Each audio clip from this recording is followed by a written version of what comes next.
Welcome to the Goodyear City Council meeting. We're excited to have you be a part of this important public process. Tonight, you will have the opportunity to address City Council on both non-agenda and agenda items. You must fill out a speaker request card in order to address the City Council. The agendas and speaker request cards are located in the back of the council chambers. Please drop your completed card in the tray next to the blank speaker cards. If the meeting has already begun, please hand it to the city employee at the back of the room. You may check the "I do not wish to speak" option on the card. This allows you to let council know your opinion without having to speak. In accordance with the Americans with Disabilities Act, please contact a staff member if you need any assistance. Public comment on a non-agenda item will take place during the citizen comment portion of the evening. These are items that don't appear on tonight's formal agenda.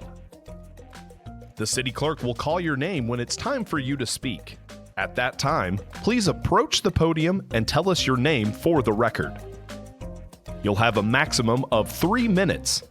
The timer is on the screens visible from the podium. Note that you may also choose not to speak if other speakers before you have said what you wanted to say. Shouting, cheering, and loud noises will not be tolerated, and violators may be removed for disrupting the meeting. Goodyear City Council meetings stream live on Facebook, YouTube, X, and online at goodyearaz.gov.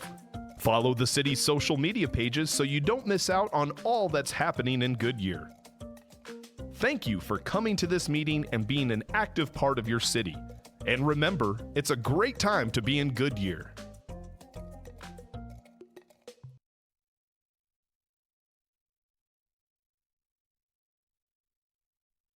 The record reflect that all members are present. Okay, thank you. Please join Councilmember Beckles in the Pledge of Allegiance and invocation. I pledge allegiance to the flag of the United States of America and to the republic for which it stands, one nation, under God, indivisible, with liberty and justice for all. As we enter the season, may we take a moment to remember all faiths here in Goodyear. Heavenly Father, as our City Council gathers, may we seek your divine guidance and wisdom. Inspire us to make decisions that benefit our community and promote unity. Leadership is trust, and service is an honor. Guide us to steward our city's resources wisely and create opportunities for all to thrive. We thank you for our blessings as we recently celebrated the opening of our most requested business, Trader Joe's. And let us not forget, we recently honored our veterans with an amazing program. Finally, let us pray for all those who are in need of assistance. In these days and times, the need is great. May you provide help, relief, and support to all who require aid. In Jesus' name, amen.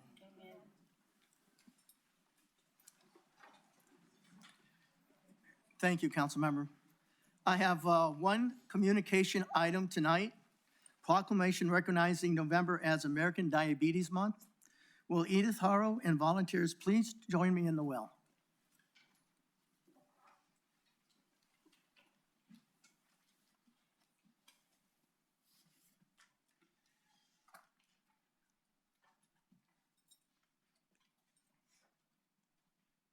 Whereas the American Diabetes Association, ADA, was founded in 1940 to prevent and cure diabetes and improve the lives of all people affected by diabetes, and whereas in the United States over 38 million people, including over 700,000 in Arizona, have diabetes, a serious disease with potentially life-threatening complications such as heart disease, stroke, blindness, kidney disease, and amputation.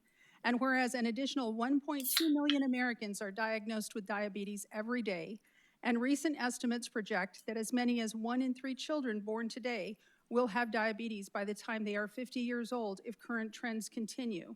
And whereas the ADA has been funding innovative research since 1955, and has committed more than $37 million to research projects at leading research institutions throughout the country. And whereas the ADA fights on behalf of the diabetes community to increase federal funding for diabetes research and programs, to improve comprehensive health and insurance coverage, and to end discrimination against people with diabetes. And whereas an increase in community awareness is necessary to put a stop to the diabetes epidemic. Now, therefore, Joe Pizzillo, Mayor of the City of Goodyear, Arizona, does hereby proclaim the month of November 2025 as American Diabetes Month. Accordingly, the Mayor encourages all citizens to recognize American Diabetes Month and join the movement to confront, fight, and most importantly, change the future of this deadly disease.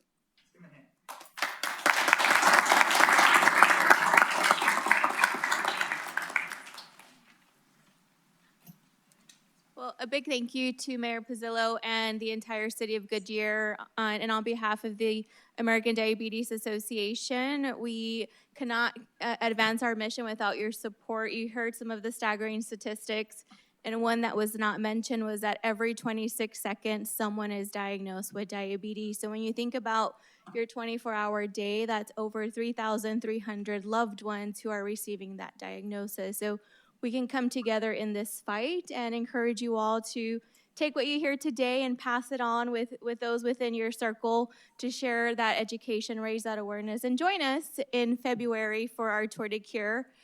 Mayor Pizzillo is our honorary chair, and we're honored to once again have this cycling event in February as we come together as a community in this fight. So thank you again. Can you kind of scoot in behind, stand up behind there, we're going to get a shot with them? Sure. There you go.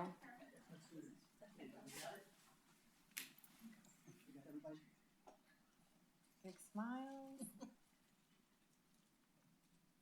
Got it. Perfect.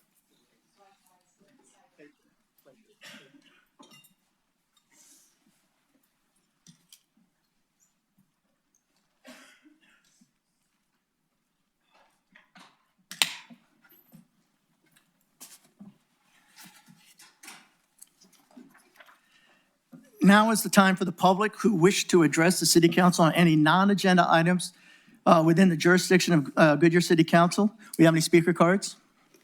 Yes, Mayor, we have 8. Okay. First up, Lisa Oster. Lisa, the council will listen to any comments and may take one of the following actions: respond to criticism, request that staff investigate, report on the matter, request that the matter be scheduled on a future agenda. Each speaker is limited to 3 minutes. The timer will be on the screen and will turn red when your 20 seconds is left. Before you speak, just identify yourself and not an address, just that you're a Goodyear resident. Go ahead. Thank you. My name is Lisa Oster, and I live in the community of Portales in the city of Goodyear. I'm here to give you an update regarding the concerns I previously raised about an assisted living facility in my community. A serious incident resulting in resident death occurred in September of this year, promoting further review and action. In addition, there were numerous previous 911 calls resulting in police, fire, and ambulance responding. I would like to extend my sincere appreciation to Ms. Katie Wilkin, Development Services Director, and her team for recognizing the severity of the issue and addressing it appropriately. I also want to thank a big shout out to Officer Daniel of the Goodyear Police Department for his diligent work for collaborating with the Arizona Department of Health Services to assist in this matter. As a result of these efforts, the assisted living residential facility has been asked to voluntarily surrender its license. I am grateful to the city of Goodyear in taking action against assisted living residential homes that are operating without the required zoning clearance, business license, or fire department approval. Thank you. Oh, no, thank you. Thank you. Next.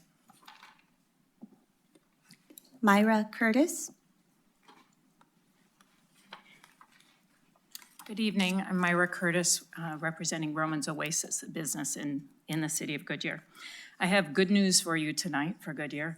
About a couple of months ago, I had a meeting with ADOT. Many of you have recognized that there was a water tower on the south east corner of Cotton Lane and Yuma Road.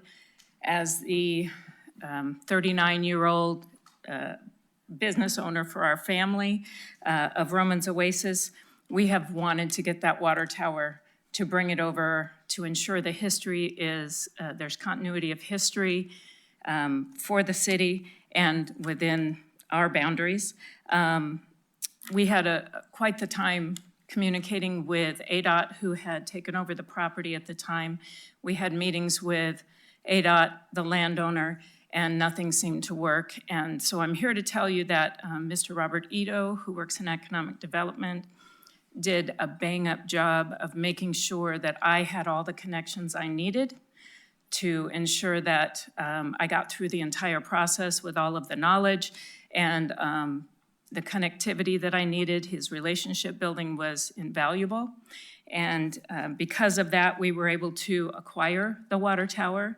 And because of that, we will be taking that to our new building, which we assume will be in the next 2 years, keep getting pushed back. But we will be taking it with us. It will be a part of Goodyear history that will continue on in Goodyear.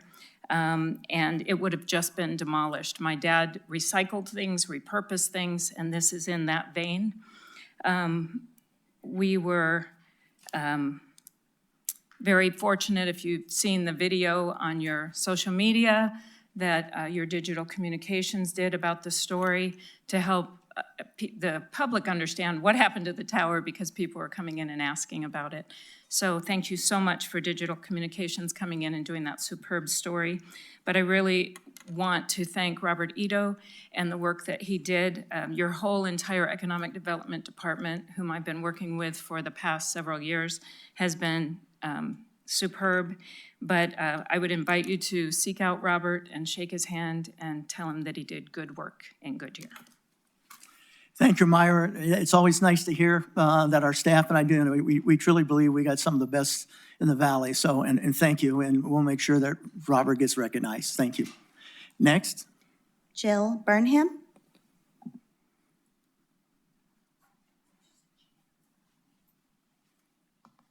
Hi, I'm Jill Burnham. As a resident of Goodyear and a taxpayer and a volunteer with Goodyear Friends of the Library and a participant in many of the Goodyear activities, I come to you today concerned that I'm not recognized, respected, and valued in the city's holiday celebrations. While I am undeniably grateful that after 3 years of making a request with the mayor, last year city manager Wynette Reed expeditiously acquired a menorah in days and approved its placement on the city square. Due to the lack of an electrical outlet near the Christmas tree, the location of the menorah last year, as well as this year, goes virtually unnoticed due to location among large amounts of plant growth and a tree which obstructs clear visibility of the menorah. You have to really look hard to find it. Let me say that Wynette informed me today that this has now been taken care of, but I feel this needs to be part of the record. Every resident wants to be and respected 365 days a year, and I am sure our elected officials want the same. How can this be achieved when our concerns are not really heard over 3 years and action taken only in an election period or when the city wants our support? No Goodyear resident wants to be marginalized. I hope these permanent changes will be made so the city of Goodyear can truly promote itself as a progressive, inclusive, respectful community that welcomes all relatives, all who add value to the city, and the reputation as a stellar community where individuals, families, and businesses thrive and are respected. Thank you for your time and your attention to this matter. It's my understanding that the city manager and the mayor already have something scheduled for you, and the attorney, for you to meet. And just for the record as well, when it came to my attention, as you mentioned, last year, I put that meeting together so you could sit down with the manager and the attorney to get done what needed to be done. So I just make sure that, for the record, people realize that the mayor took it on himself. We did last year, but I spoke to you 2 years before that as well, and I appreciate it. Thank you. Thank you. No. Next. Whoops, go ahead. Jill, before you leave, just a moment, please. We will be meeting Wednesday morning at 8:30 out front, so anyone that would like to have input as to the relocation of that menorah, we had the meeting already set up, but you're welcome to join us 8:30 on Wednesday morning as we look at different places to place the menorah. Next. My apologies in advance if I mispronounce your name. Chana Zalafsky.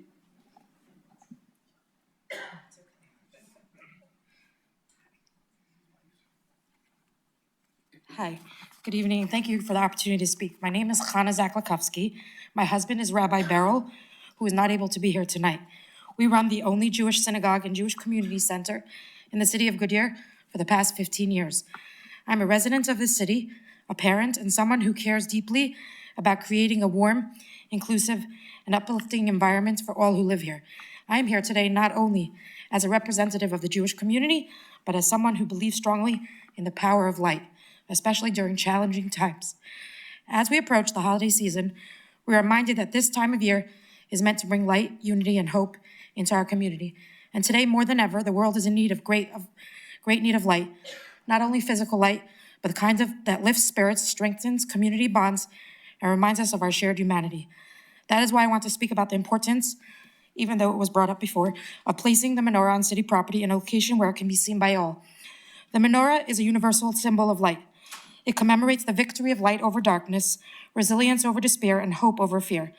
Its message extends far beyond religious observance. It speaks to a fundamental human longing for goodness, courage, and unity. When the menorah shines in a public space, it sends a message that our community values these ideals and stands together in promoting them. It is also important to note the United States Supreme Court has recognized this broader meaning. In the landmark 1989 case, County of Allegheny versus ACLU, the court ruled that a public menorah display is not a religious endorsement, but rather a symbol that conveys the cultural and historical meaning of the holiday season. The court acknowledged that the menorah represents the themes of freedom and light, themes that resonate across communities and faiths, and all faiths, and that its presence in the public square is constitutional. By displaying a menorah in a visible, welcoming location on city property, we are not promoting a particular religion, we are affirming a message of hope, diversity, and inclusion, values that lie in the heart of our community. We're letting every child and every family know that their traditions matter and that they belong, and we celebrate the rich tapestry of cultures that make our city stronger. In a time when the world feels heavy, when darkness can feel overwhelming, it is even more important to add light wherever we can. A public menorah does exactly that. It brings warmth to our public spaces, fosters unity, and serves as a reminder that each of us has the power to spread light. And so with deep respect and appreciation for all of you, for all that you do for our city, I kindly request that a menorah be placed up front in a prominent location where it can be seen by all. Let its light shine brightly. Let it inspire hope and unity in every person who passes by. Thank you. Thank you. Thank you. Next. Janet and Richard Kirschbaum.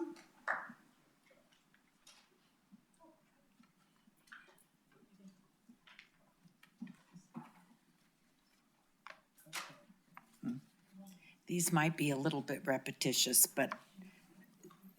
and thank you, Wynette. I'm Janet Kirschbaum and my husband, Richard Kirschbaum. Good evening, city manager, mayor, council members, and community representatives. We're here tonight because many of us in the Jewish community and others who value fairness were deeply troubled by the placement of the Hanukkah menorah this year in this year's holiday display. To be very clear, we were actually appalled to see the menorah once again placed out in a field, isolated, distant, and treated as an afterthought.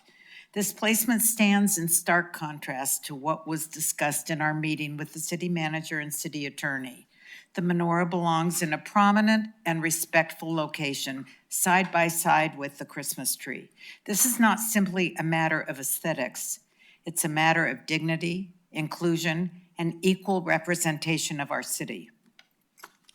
As we explained previously during a meeting with mayor and city attorney, the U.S. Supreme Court addressed this exact issue in County of Allegheny versus ACLU. The court made it unmistakably clear that when a menorah or other religious holiday symbols is part of a municipal holiday display, it should be placed alongside other seasonal symbols, such as the Christmas tree, to avoid the appearance of favoritism and to convey a message of pluralism. When displayed together, these symbols affirm that all traditions are valued. This year, the placement and last year's does not reflect that principle by placing the menorah far from the Christmas tree and other decorations with no festive light beyond the candle bulbs. The display sends a painful and unnecessary message that the Jewish community's traditions are somehow less worthy of visibility or celebration. Is this who we want the city? Is this who we want to be as a city? Goodyear's always said it values unity and respect, but those values must be demonstrated, not just spoken. We are not asking for special treatment. We are asking for the most basic standard of fairness, equal treatment. The menorah should be placed in a prominent spot right beside the Christmas tree and adorned with appropriate holiday lighting, just as the Supreme Court guidance and common respect would suggest. Making this change is not difficult, but it is meaningful. It sends a clear message that every member of this community matters equally and that every tradition deserves to be honored with dignity. Thank you for your time, and I strongly urge you to correct this, which you're going to, for the remainder of this holiday season and to ensure that future displays truly reflect the values Goodyear claims to uphold. Thank you. Next. Sharon Drosos. No clapping.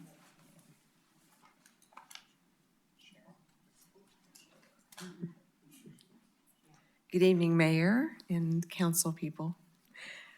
My name is Sharon Drosos. I am a Goodyear resident in Astoria Mountain Ranch. My story is a little different from the previous speakers. My husband led us into a different observance in December years ago, about 11 years ago. And we're doing things God's way. I resisted doing this because I had already had 46 years of celebrating in a certain way, and I really liked my traditions. But once you're convicted, you know what you know, and you can't go back. So this is what we've been doing for 11 years. So this is not just about the Jews. This is about everyone who enjoys this holiday. And there are a lot of us out there. So it's not just about the Jews getting equal representation. It's not just about them. There are many others who are affected and blessed by this celebration, and we're asking for you to let the light shine in this community. The Hanukkah story is about standing up for what's right. Then that is what we're doing here. Standing up for what is right. It is the right thing to do, to honor and recognize all the people in the city of Goodyear. Thank you for your attention. No, thank you. Anything else? Dimitri Drosos.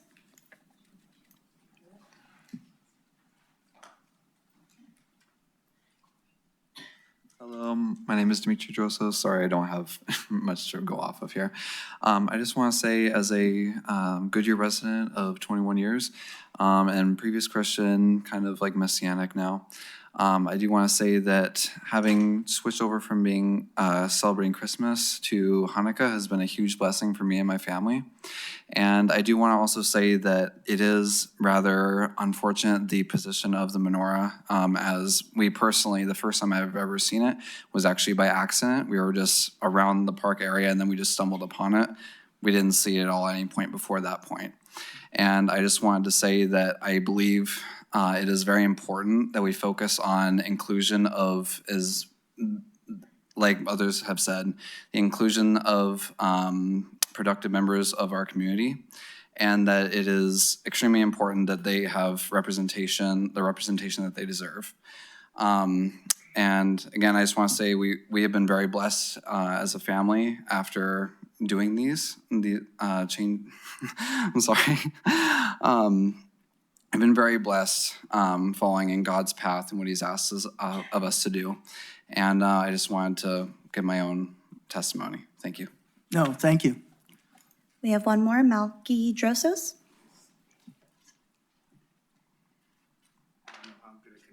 this all because there's a lot that I feel like I have to say, but I'm just going to do it very quickly, and you can judge it how you want to. Thank you all for what you do. I know you don't do it for the money, so thank you. I thought it was. No, I'm only kidding. No. So I am a self-proclaimed prophet. I hear God, and I'm the one that brought the family into all this. And he tells me from years ago that I'm supposed to bring actually the Jews and Christians together somehow in unity, because Christ was a Jew and he kept the Feast of Dedication. He wouldn't be caught dead actually doing Christmas, which was actually a pagan holiday called Saturnalia years ago. As a matter of fact, it's offensive to me as a prophet to come in and see the Christmas tree and to see all these balls, because it is said to be the balls of the prophets from Jezebel used to hang on a tree. And Jeremiah 10 says, don't do those things. Don't cut it down a tree and put it in your house and honor it with silver and gold and all these things. And unfortunately, we've been taught lies. We've been taught it since, well, Constantine. He brought us lies to many things, but we were told in Daniel that the Antichrist system would literally change his laws and change his days. And that's exactly what the church did.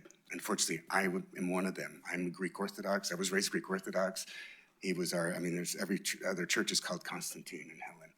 But what I'm trying to say is they changed everything so that we wouldn't know God's laws, because they know that if you keep his laws, you'll be blessed, and if you don't, you'll be cursed.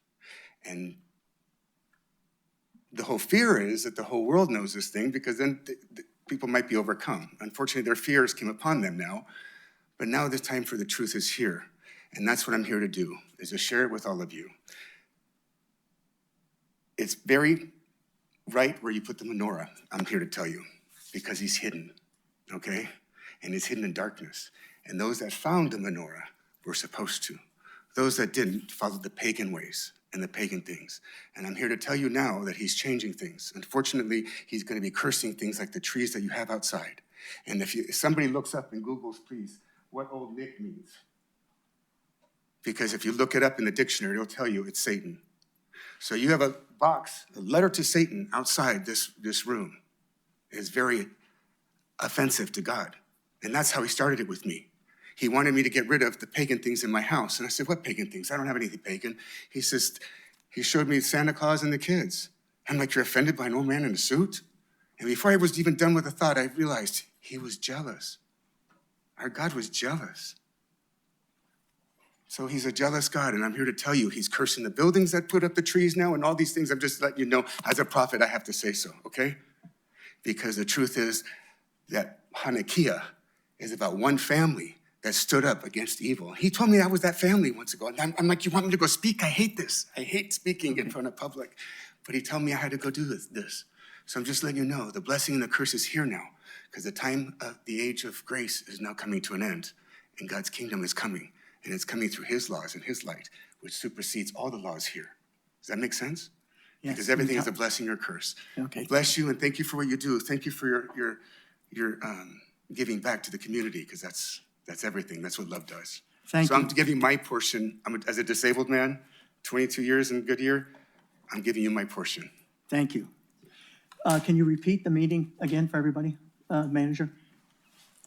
Yes, we had already set up a meeting to reevaluate the placement of the menorah, and that will be on Wednesday morning at 8:30 a.m. We will be meeting right out front at the stage to identify a location for the menorah. We will also look at illuminating it with a blue light from below. So all of that will take place. The menorah was placed there by an agency, an outside agency. They were following a map, but we recognize it's not in the best location. So thank you all for your comments tonight, and you're welcome to join us on Wednesday morning at 8:30. Thank you, Manager. All right, with that, will the city clerk please, first of all, no others? Okay. City clerk, please read the consent agenda, items 2 through 6 by title only. Item 2, approval of minutes. Item 3, approve budget amendments and related expenditure authority. Item 4, adopt ordinance number 2025-1640, approving the transfer of approximately 1.501 acres of right-of-way generally located within the north half of the west of West Roosevelt Street alignment west of North Citrus Road, approving the transfer of such right-of-way and extending and increasing the corporate limits of the City of Goodyear. Item 5, adopt resolution number 2025-2942, authorizing the city manager and/or their designee to execute a license agreement with Crown Castle Fiber LLC, a New York limited liability company, and to enter into separate agreements for in-kind exchanges, which may include fiber and/or conduit for the city's exclusive use. Item 6, adopt resolution number 2025-2943, authorizing and supporting Sub-Zero Group, Inc.'s application for the creation of a user-driven subzone encompassing both Sub-Zero's Cotton Lane and Camelback locations within the Greater Maricopa Foreign Trade Zone, GMFTZ, authorizing the city manager or designee to execute the amended and restated Foreign Trade Zone Agreement, payment in lieu of tax fee, and all related documents necessary for the establishment and activation of the subzone under applicable federal and state laws subject to conditions. Anybody on the council wish to remove an item? I see Vice Mayor, you have a question? I have a question. I've got a question on the Crown Council to install fiber optic network within the city right away. I just want to make sure that no construction goes during the Christmas holidays. Hold on, you got somebody coming up. Yeah. Introduce yourself, too. Good evening, Philip Cochran. I'm Assistant City Attorney. I'm sorry, tell me again. Philip Cochran, Assistant City Attorney. Is your button, hit the button. Yeah. Oh, there you go. It's on, it's just on. too far away. Okay. Philip Cochran, Assistant City Attorney. Thank you. And what was your question again? What's your question, Bob? I just want to make sure with my city manager that no construction is going to occur in our right-of-ways during the Christmas holidays because it impedes traffic terribly. And we went through that last year. I don't want to do it this year, and I don't know when this authorization is going to go into effect, but I just want to be sure that they are aware we don't want them to do that to our residents. So as of right now, this is just a new license. They do currently have a license that is in holdover status, but they'd have to go through the normal permitting process still. Oh, I understand that. But they're going to be installing fiber optics, and I just want to make sure they're not going to do it during the holidays. And I think I need Katie Wilkin to answer this. I'm sorry. And as of right now, all you know is that there's no plans for new installations. So I haven't heard personally if there's new plans for installations. I think they'd have to go through. Well, let Katie. Okay. Let Katie. Thank you, Vice Mayor. Katie Wilkin, Development Services Director. Any company such as this one will have to go through our traffic control. We do have our holiday moratorium in place. Perfect. So there is some construction allowed if it's on the appropriate roadways that won't disrupt the necessary holiday traffic. So we are Thank you looking at very that much. and working with projects. Thank you. You good? You bet. All right, can I get a motion and a second? Seeing a motion and a second up on the board. Can we open it up? Any discussion? More? Seeing none, we open for vote?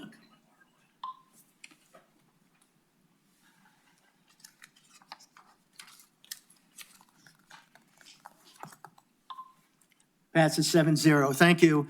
We have two public hearings tonight. One for, first public hearing is to consider a use permit for a convenience store with a gas station. Open public hearing. Go ahead and introduce yourself for the public. Thank you.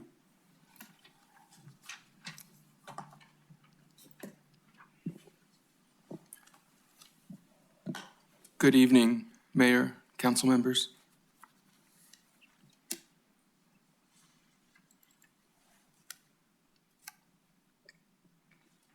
I'm Kyle Abbott, Senior Planner.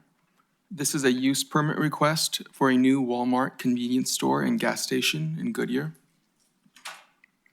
The site is shown on the screen, located just west of the northwest corner of Roosevelt and Estrella. And the subject property is zoned C2 General Commercial since year 2002. The proposed convenience store and gas station sits on approximately 1.48 acres of property, and it is sited within the parking lot of the Walmart Supercenter main store.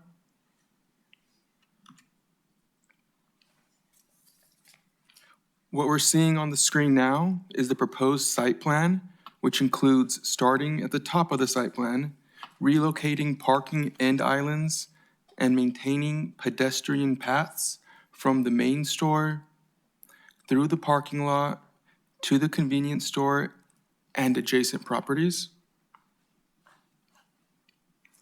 It includes a 1,500 square foot convenience store. And just to the west side of that convenience store are the proposed underground fuel tanks. Just south of the convenience store and its parking is a 6,200 square foot fuel canopy with up to 10 fuel pumps that can serve up to 20 vehicles at a time. And a new parking island with landscaping that wraps around the fuel canopy area and helps to direct vehicular circulation patterns.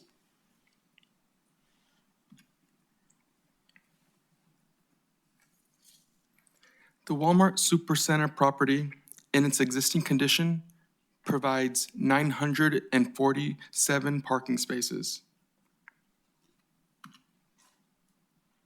This proposal would decrease the total number of parking spots to 819 parking spaces, and, as shown on the screen, make revisions to the medians throughout the parking lot, especially at the primary driveway entrance. The required number of parking spaces to serve both the Walmart Supercenter main store and the fuel station with convenience store is 682 parking spaces. This analysis shows us that the number of parking spaces proposed exceeds the number of parking spaces required.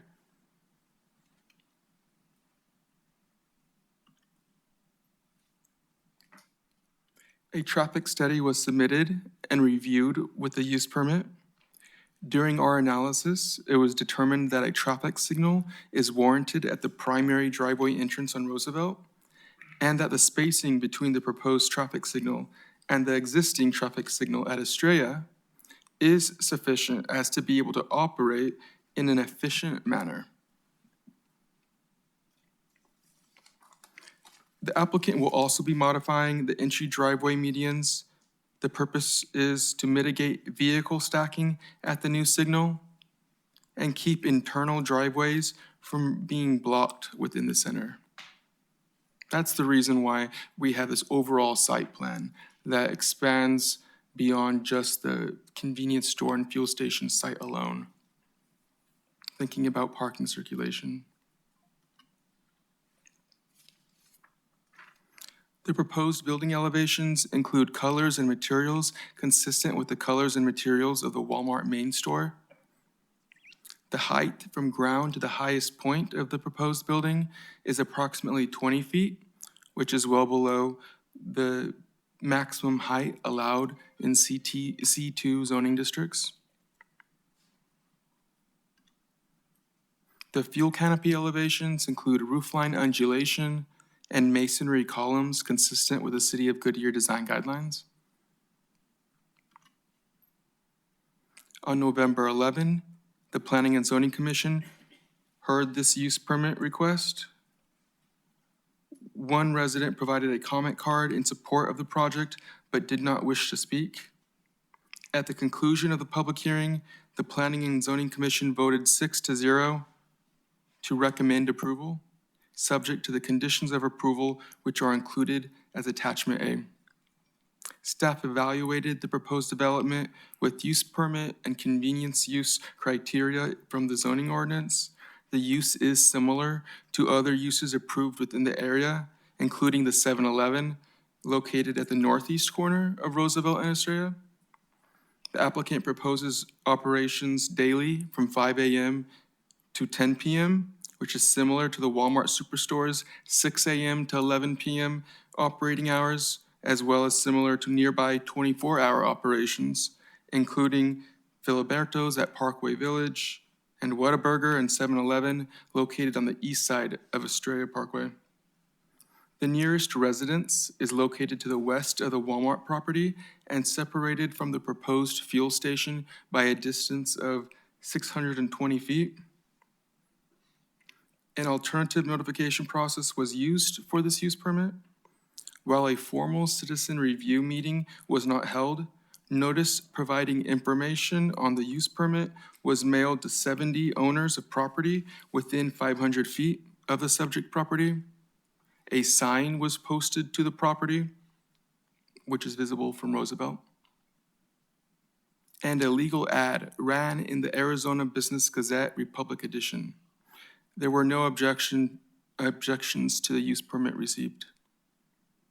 Based on this, staff recommends conditional approval of this use permit, which is consistent with the recommendation provided by P&Z. Mayor, Council, this concludes my presentation. The applicant is in attendance and happily ready to present if needed. Okay, thank you. Any speaker cards? Jeff Levy submitted a comment card in support but does not wish to speak. Okay, the applicant is here. We're going to just hold on until we see if we got any questions for you, okay? All right, with that, anybody in the audience like to speak? Yes. I would just like to ask the city of Goodyear, how many gas stations do we need? Come on up.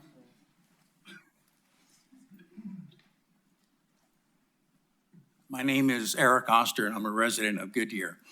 The question is, how many gas stations does the city of Goodyear need to make you folks happy? If you look at Estrella and also Pebble Creek, it's filled with gas stations and fast food restaurants. We need more than that. With this specifically, with Walmart, it's a parking nightmare as it is. Driving through that parking lot is dangerous. By putting a gas station in there, you're going to increase the risk of people getting injured, accidents, and so forth. I asked the city of Goodyear to reconsider the number of gas stations being permitted in our city, and in conjunction with that, all of these fast food restaurants. It needs to change. Okay, thank you. With that, anything else? You want to talk to? Come on up.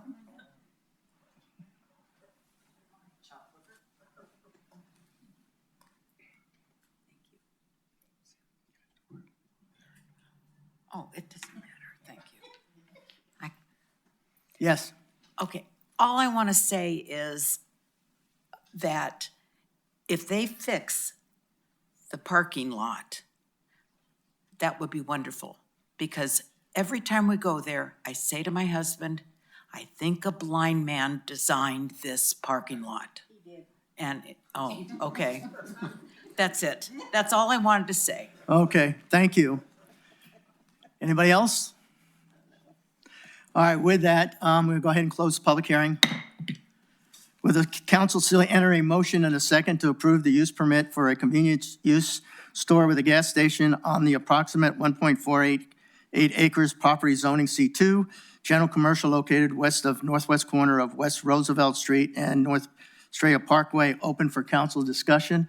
First one up is Councilmember Kano. Kyle, can we go to the slide 9, the last one? And to our residents' point, that is a unique entrance. It always has been, coming in and out of that parking lot. I am really pleased to see that there will be a light. I think that'll be beneficial to moving traffic, and it also benefits the businesses on the other side, the south side, which are it's a very active shopping center as well. But would you show me, like, where's the ingress and egress? So as people get gas, where can they get in and out of this gas station? Oh, okay. Here we are. So what we're seeing on the screen now includes circulation in and out of the fuel station portion of the property. We have the entrances and exits along Estrella Parkway as well as West Roosevelt Street. And as mentioned, the parking lot proposed for the West Roosevelt Street entrance would be a requirement along with this proposed fuel station. Okay, so coming, and you have to make that, you come in off of Roosevelt, you'll you turn right into the property, then you turn right towards the gas station, then you have to make that sharp turn to get into the, actually get into the gas station. Yeah, you can make the sharp turn or follow the curved landscape island and make a left a little bit to your east. Okay, so the red and green are both directional? That's true, Okay, yes. all right. Thank you very much. Vice Mayor? Thank you. Well, I'm the oldest person here. I'm older than Dirk, but I spoke for Walmart when it came to town, and I was the only person in the audience that wanted it, and I was booed. And Walmart has been a wonderful community partner from the day one that they came into this city. And a lot of us enjoy shopping there. We do not like the parking lot. I've complained about it for 15 years. It's awful. You don't even know which way to go. It's a wonder we haven't had head-on collisions in there going around the corners. So if there's any way, if this passes, that you do the gas station, that you try to mitigate some of it, try to change some of the curbs, some of the wrong way stuff, if at all possible. I don't want to add that to it because it's going to cost money, but if you can maybe put your thinking cap on. I know it was designed, I was told it was designed to keep trucks from coming into Walmart and dropping their delivery. But trucks would have never tried to come in the front anyway. They always go to the back of the store on both sides. So that being said, a Walmart gas station is very, very popular in the South. I know when we travel, especially to Texas, Oklahoma, Arkansas, New Mexico, they've all got Walmart gas stations, and they're usually 5 cents cheaper than the local folks. When I moved here in 2000, we had one gas station in the city of Goodyear, just one, the Chevron station on Litchfield Road. And they charged whatever they wanted to charge us for that gas. So we all drove out of Goodyear to get gas. So I'm grateful that we have people that want to bring gas stations in. You're right, we have a lot of them, but we are a growing community, and we need them. So I'm in favor of this. I'm delighted to see it. The light will be wonderful because so many times we come out of that intersection, we want to go across the street to go over to the printing shop or somewhere, or the Saddle Mountain Brewery, and it's very dangerous to get across that. So with the light, that will help us move the traffic a lot easier. So thank you, and thanks for bringing this forward. Councilmember Terry? Thanks, Mayor. Kyle, I also kind of wanted to emphasize the light. Can you remind us, is that a CIP project being taken care of by us, or is that part of the development? The development. This would be a part of the development. Perfect, thank you. Go ahead. Yeah, same kind of questions. The developer's paying 100% of the light, correct? I would have to review the stipulations regarding the light, but I think it makes sense that if the proposed development necessitates a light at this location, that would be on the developer. Usually how it works. I just wanted for public to know that that's what's happening. So, and then, yeah, I agree. I think I was just there yesterday at Walmart. So, so I'd like to see, I do like that they're redoing the entrance and everything. And I work just south of there too. So having a light there, but the other side of the street, I see the turning lane. I think I can get out. I'm gonna cut across from the other entrances there, but is there a way to widen? I see it's only if you're going north across Roosevelt. It's one lane. It's a straight, it's either right or straight on. Is there a way to widen that so a right turn can take a right turn without having to wait for the stack of cars that might want to go across there? I don't know if there's room there at all. I can't see that on the slide. Is that the applicant back there? I think he went. Absolutely, I'll open the conversation up to the applicant. They worked hard with us to develop a circulation plan that could be approved by our traffic engineers. Yeah, it looks like you did a good job. But yeah, Let's see what he has more to- information would be see what he great has too. to say. I think this is the applicant here. Good evening. Yeah, I just wanted to be able to answer some of the on-site circulation since it seems to be a common theme. So there will be, at the traffic light, you'll be able to go straight or right, and then the traffic signal will allow traffic to flow easier in and out of it. You will still be able to make the normal movements on the further planned left side for that driveway. We've actually helped the internal circulation at the entrance There's a previous exhibit that showed it side by side. On those areas kind of pointing towards the tip of a triangle, there actually had cars backing out into those drive aisles and through the main entrance. That won't be happening anymore, so cars can kind of flow to the signal a lot easier without cars trying to back out into cars entering and leaving. Okay, yeah, so it increased the entranceway too, right? So Yes, there's more exactly, space for yep. queuing. Yep. If there's a light there, it'll queue appropriately, so it doesn't Yeah. back up at both sides. That's Okay. correct, yep. Okay, yeah, I think that's good. Like I said, I mean, Costco has a gas station. I think, like I said, I've been here since '95, and I think there's only one or two gas stations here. So yeah, so I think it'd be a good thing to have there. It makes sense. I mean, they're the private owners there. They want to use their land. They want to develop it. I did share these details with the Planning Commission when we spoke. Walmart is consistently the cheapest gas. They also have an additional program called Walmart Plus for members that do sign up. They get an additional 10% off each gallon. The goods inside the convenience store are priced the same as any goods inside the actual supercenter, so it gives you a little bit more access to some of those goods inside the supercenter at the convenience store, as well as being competitive, if not even better than the other fuel stations in the area. Yeah, okay. Yeah, we're a growing city. I mean, we have 120,000 people. I think when I was in high school, there was 60,000 people here. When I first moved out here, there was like 15,000 people here. So there's definitely more need for everything. So, and I know there's a lot of growing pains with all of the growth. So, but yeah, no, I think this is fine. So I'll approve this as well. So thank you. Great discussion for everybody. With that, can we go ahead and open it up?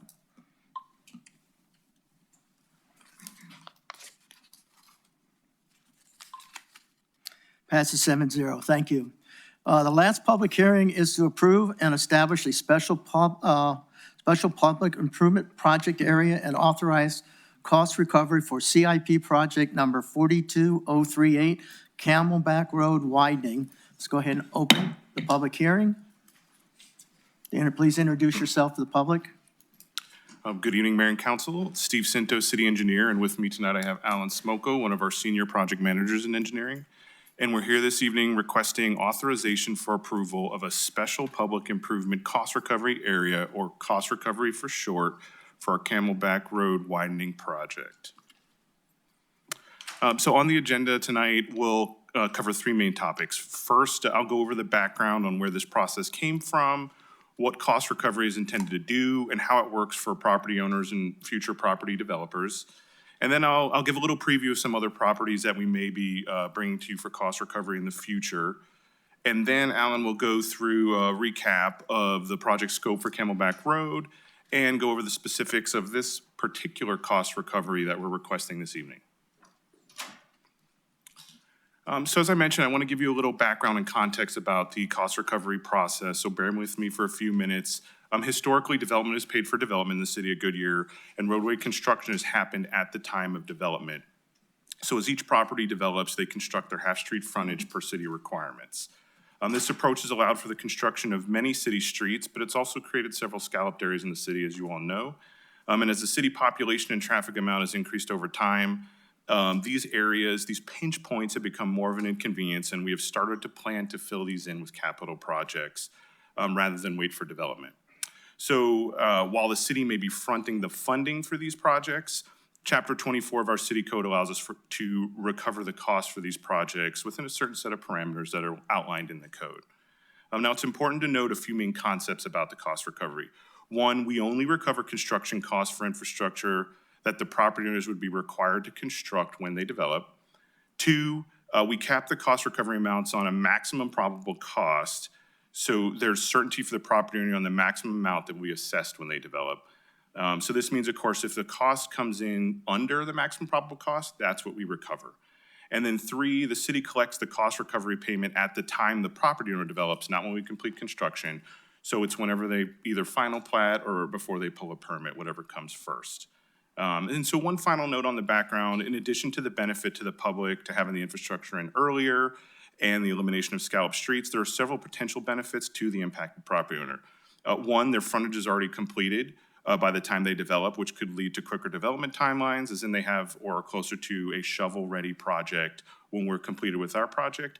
And two, historically, prices almost always go up over time due to inflation, so they have the advantage of being locked into the cost when we construct it and not when they develop, sometimes 5-10 years later. So with that, let me just point out the location of our Camelback Road project on the screen here. This is what we're here talking to you about tonight, but it is, like I said, the first of several that we're evaluating and may bring to council over the next year or so.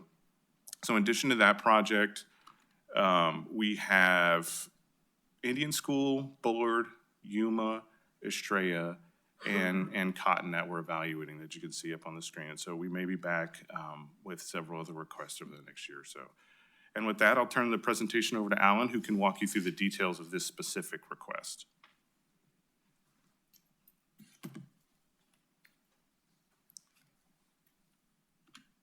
Good evening. The Camelback Road project will construct approximately 2.7 miles of roadway improvements, providing 4 traffic lanes, 2 eastbound, 2 westbound, from the Loop 303 to the eastern city limits.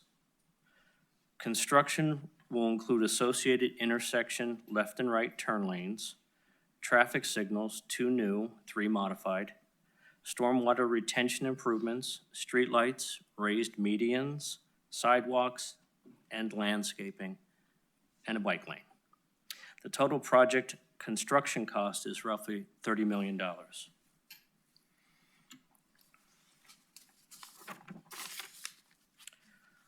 The graphic highlights in the green stripe the construction limits.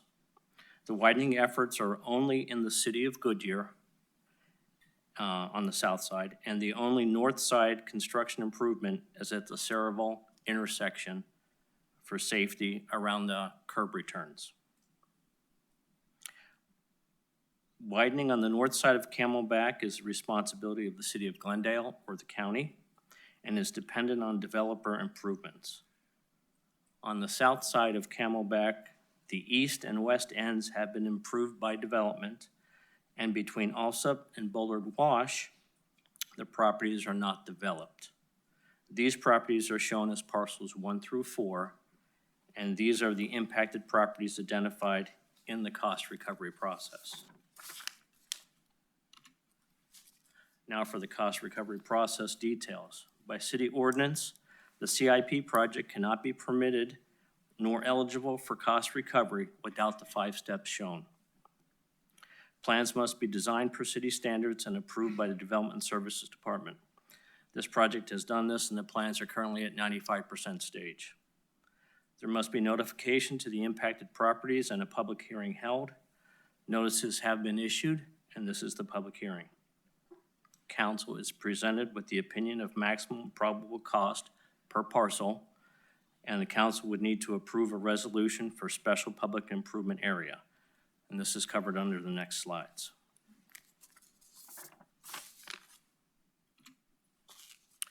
Explaining the project's collaboration notification, the CIP project has been under design for several years, achieving approved 60% plans in April of 2024. An open house was held after the summer in November 2024. The city worked with our consultant to identify the right-of-way and project costs from December of 2024 through May of 2025. The initial impacted properties contact was started in December of 2024 with formal notices issued in May of 2025. 90% plans were also submitted to Development Services in May of 2025. City has received input from the properties owners and collaborated with them since May of 2025 on the cost recovery process. And that's why the dates are listed as December 24 through September 25.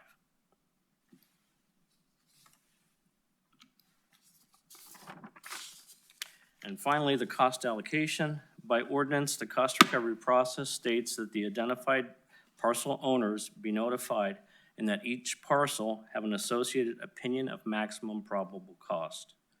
allocated. The costs are displayed on this slide, and this is the maximum amount each parcel could be assessed for the roadway widening at the time of the parcel development stage. The city has shared and coordinated with the parcel owners on these maximum costs. The total for all 4 parcels is roughly $13.5 million. Note also that this is a bid project, so the engineer has estimated the cost allocation for the opinion of maximum probable cost. Actual costs will be determined, and the parcel owners will be notified with the actual costs after construction is completed. Thank you. Back to you, Steve.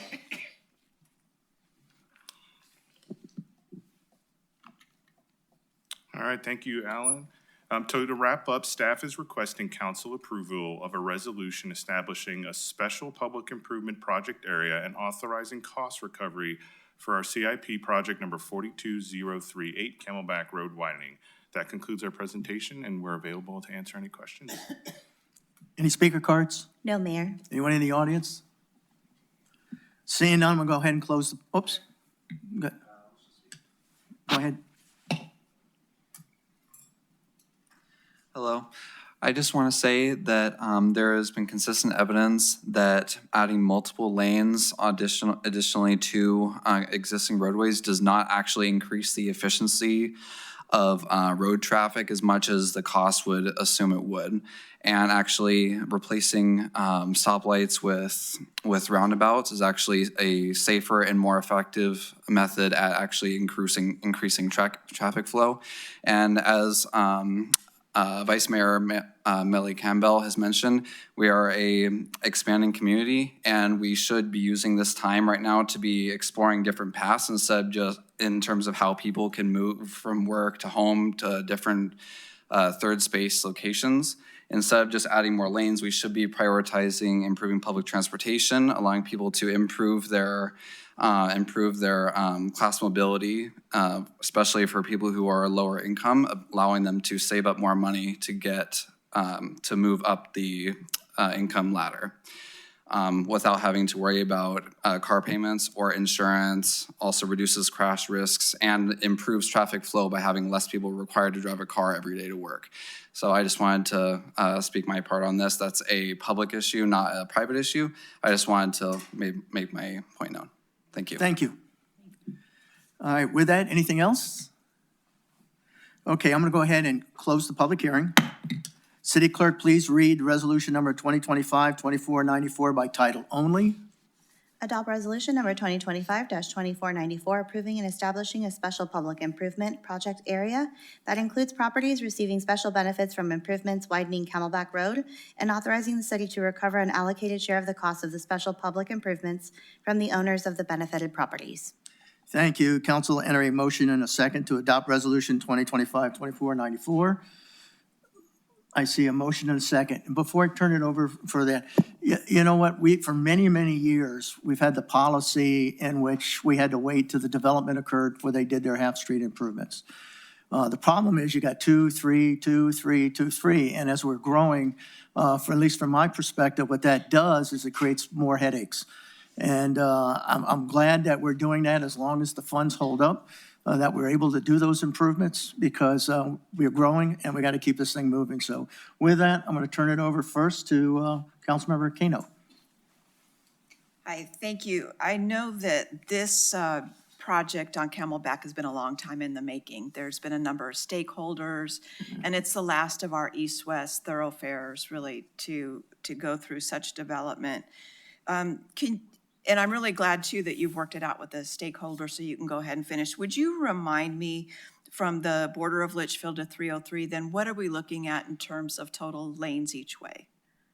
Mayor, Councilmember Kano, great question. So the current project scope that we intend to construct is 2 lanes each direction with a divided median and improvements for left and right turns where appropriate along the way. Okay.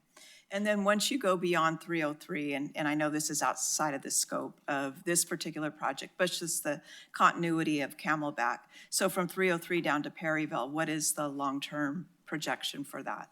And the long term would be 3 lanes in each direction. And I'll clarify the last component as well. There are certain areas that are already built on the northern side in Glendale.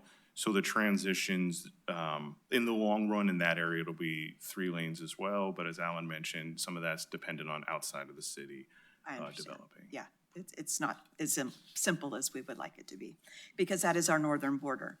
And like I said, there's other entities that own or responsibility. All right, thank you very much.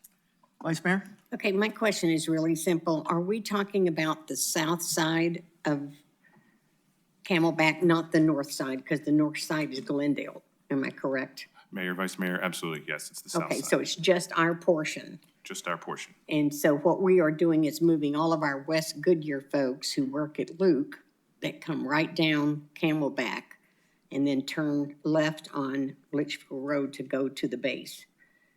If they come from, they can absolutely take that route, Okay. yes. I just want to make sure that we're doing just our side. I know Glendale has not been completely cooperative in doing their side, and eventually perhaps they will, because that is an absolute thoroughfare. Just my understanding is the portion in Glendale is to be built by the development committee at this point in time, but our project is within the city of Goodyear's limits. Okay, thank you very much. Go ahead. Thanks, Mayor. Steve, since we're talking about, city boundaries and even roundabouts, to my knowledge, the city of Litchfield Park, just east of our boundary on Camelback, is planning to put in a roundabout. Have we coordinated at all with them on their timing? I think they're putting one near La Loma, somewhere on Camelback to the west of Litchfield Road. That's what I was informed by their city manager recently. So I didn't know if that was on our radar at all, but that may have an issue with traffic during the construction phase all the way around. So I didn't know if that was on your radar.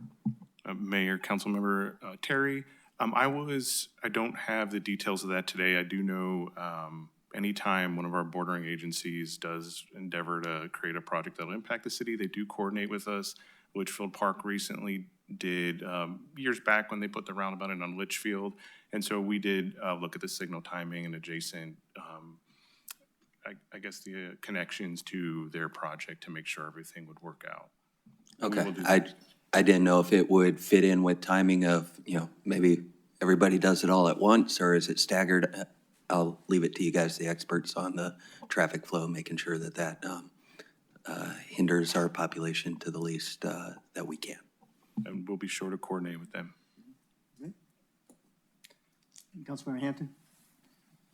Yeah, thank you. I think this is a good thing, especially some of our roads that are unsafe. So not having a sidewalk or just dirt to sidewalk, getting different modes of transportation to actually connect, bike lanes, things like that too. I'm thinking of even people down on my neighborhoods, like along Yuma or Van Buren, where kids can't even ride their bikes consistently on a straight sidewalk over to the high schools and things like that. So I think having more of that complete street areas and some of those be safer for the neighborhoods. Yeah, so I think this is a good way to start it up. So thank you. Councilmember Beckles? Well, I travel that route from 303 all the way to Litchfield every 2 weeks for an appointment. So for me personally, it's going to be a welcome project to stop going from 2 lanes to 1 lane to, I'm in the wrong lane. So I'm very thankful for this project. Thank you. Hear that? I don't see anything else. Can you go open up for vote?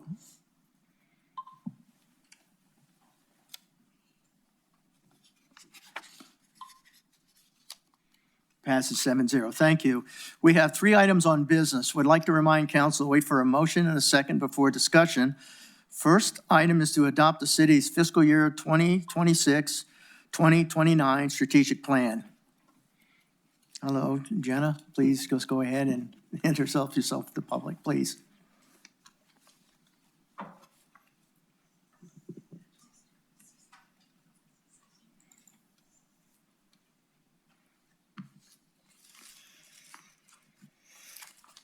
All right, Mayor, members of the council, good evening. I am Jenna Goad, the city's strategic planning and organizational performance manager, and I'm here tonight to discuss the annual update to the city's strategic plan. I'll briefly provide an overview of our strategic plan, quickly discuss the annual update process, and then request council approval of a resolution officially adopting the updated FY26 through 29 plan.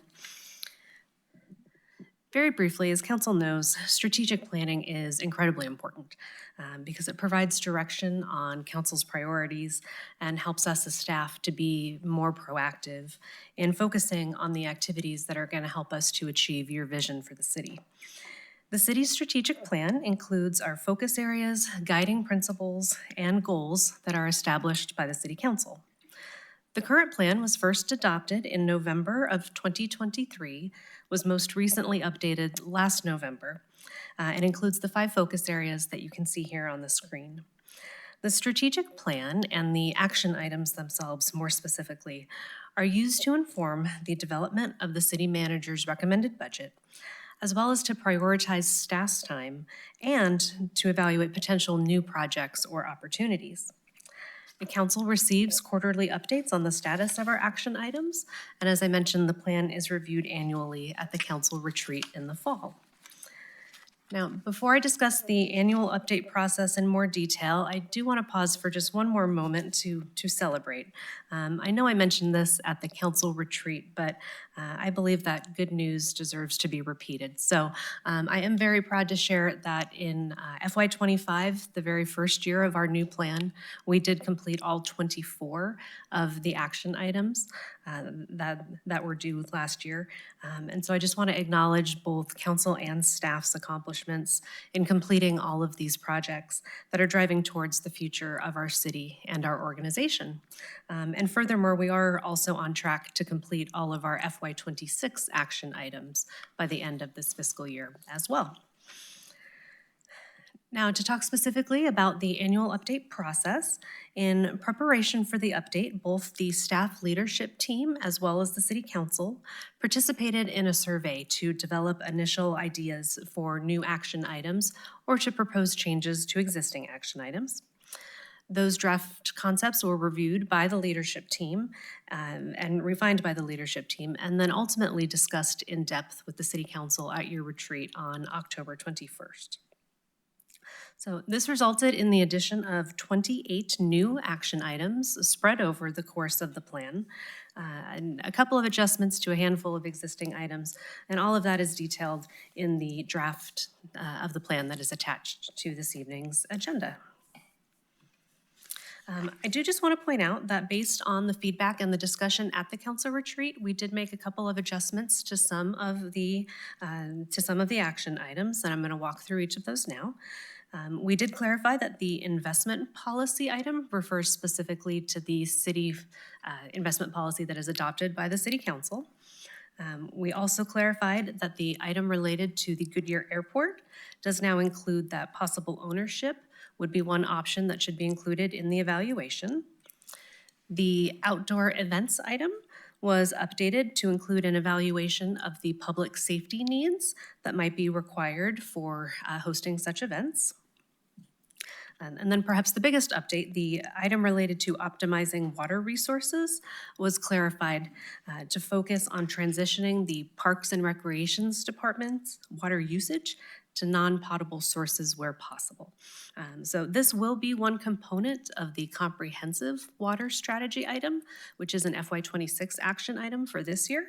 But then this FY27 item will provide a more detailed analysis and strategy for implementing those conversions over time. So it would include an analysis of the various locations, the available non-potable sources, the estimated cost of the infrastructure or equipment, and then the expected cost savings. So this would reduce parks' water costs over time, as well as save that potable water for other priority city uses. And then finally, the last update, we did just clarify that for the AI initiative, that project will be led by the city manager's office in partnership with our IT department. And with that, Mayor and Council, that concludes my presentation. I'd be happy to answer your questions or respectfully request council approval of the resolution adopting the updated plan. Thank you. Anybody in the audience, any speaker cards? No, Mayor. Anybody in the audience? See that, would they have the city clerk read Resolution 2025-2495 by title only? Adopt resolution number 2025-2495, adopting the City of Goodyear fiscal year 2026 through 2029 strategic plan. City Council, please, City Council, please enter a motion and a second to adopt the resolution 2025-2495. I see a motion second. Just for the audience that's looking on board, this thing has been thoroughly discussed in many workshops. So, as we go through there, as you go, that's kind of a quick, but no, this thing has been thoroughly vetted through there. So with that being said, I see a motion and a second. Any further discussion at this point? No. I think we've discussed this out. So with that, let's open it up for a vote.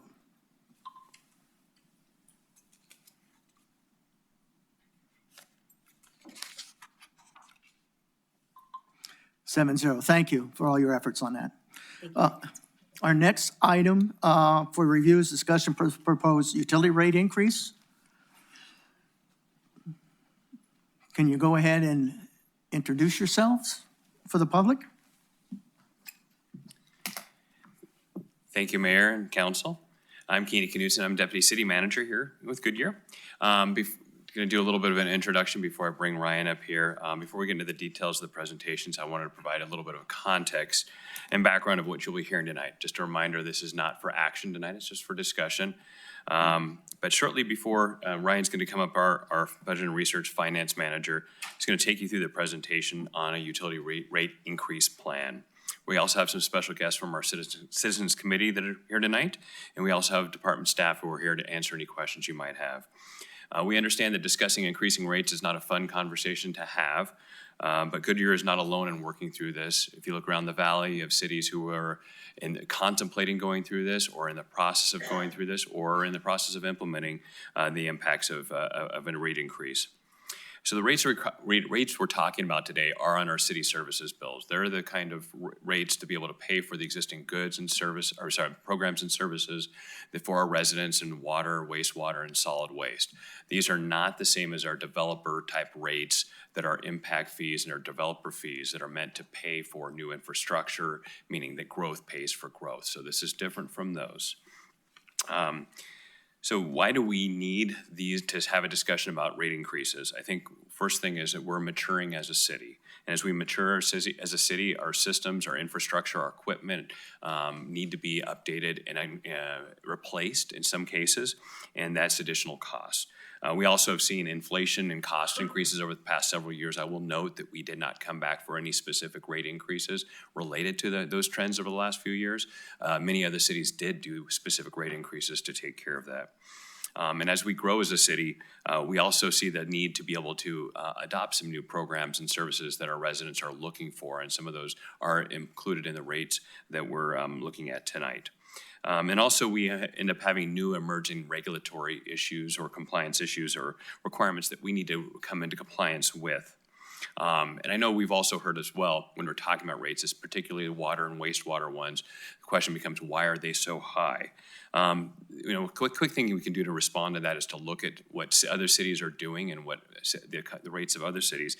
And that can be helpful at times, but it also can be misleading because there's some things that are unique to Goodyear that we deal with here that have an impact on how our rates are, and particularly in the water and wastewater area.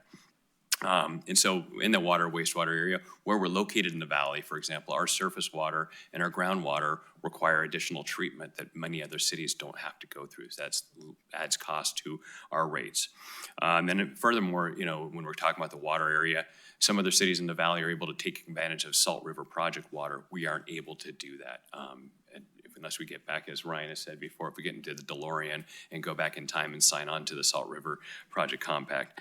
But I know Ryan is going to get into a little more detail, and the team are going to get into a little more details about what contributes to our rates, if you have any specific questions related to that. But I think the basic is that there are valid reasons why our rates where they are, and there are valid reasons why we're talking about rate increases to continue to serve our residents for the years to come.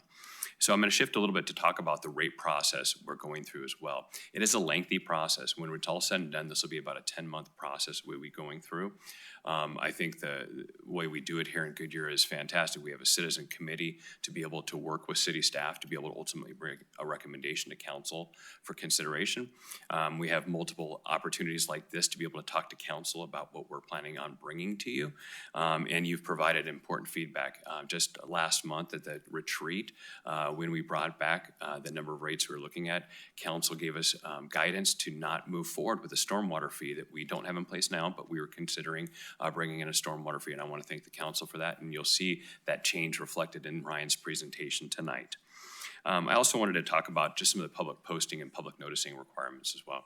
We do follow all the state required, we have been following all the state required posting notifications in order to look at increased fees. But I would also say from the noticing perspective to our residents, after this evening, we'll be doing a couple things. One is including in the city services bill notification about the public hearing coming up in December to decide on the rates. We'll also be including in the December edition of the In Focus magazine, we'll be talking about the rate. And then furthermore, we'll be using our social media platforms to be able to get the word out about the public hearing in December. So I'm taking enough of your time, and I want to thank you a little bit for that, to be able to provide an intro. I'm going to bring Ryan up now to talk a little bit more and take you through the presentation. Thank you. Before you do that, just for clarification, the rates we're talking about, because you have multiple water companies here, Liberty, we have no control over, which is people north of 10.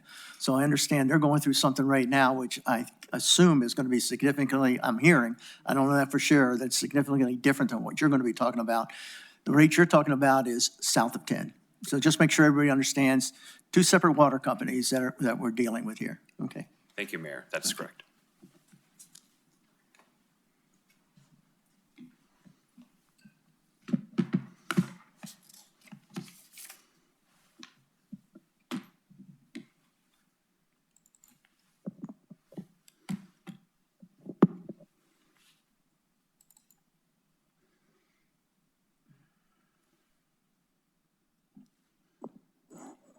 Can we get the screen with the PowerPoint presentations pulled up, please?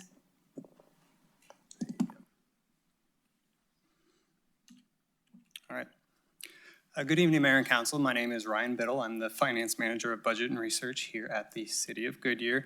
And my presentation is everything that Keeney said, pretty much. I'll just go into a little bit more detail than him. But thank you for the preamble. So, the City of Goodyear currently has 4 utility programs that provide services to Goodyear residents. The first 2 on the slide in front of you are water and wastewater.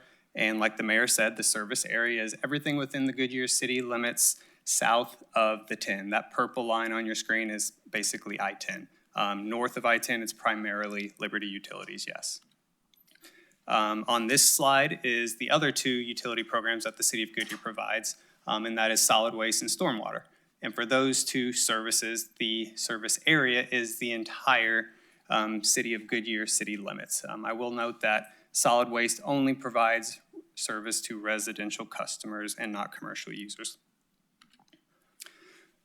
So with the 4 utilities and service areas in mind, the city is in the process of working through setting new rates for each of these programs. We commonly refer to this as the rate setting process, or doing a rate study. You may also hear us refer to a rate model. All these things essentially mean the same thing. For every city utility, every city-run utility in Arizona at some point goes through a very similar process to ensure that they have the necessary resources to continue providing safe and reliable utility services to their citizens. Our currently adopted rate plan expires at the end of this calendar year, which is why I'm here today to share some of the updates and the status of where we're at. Rate setting is an extremely detailed and labor-intensive process, which you can see on this slide starting way back in April of 2025.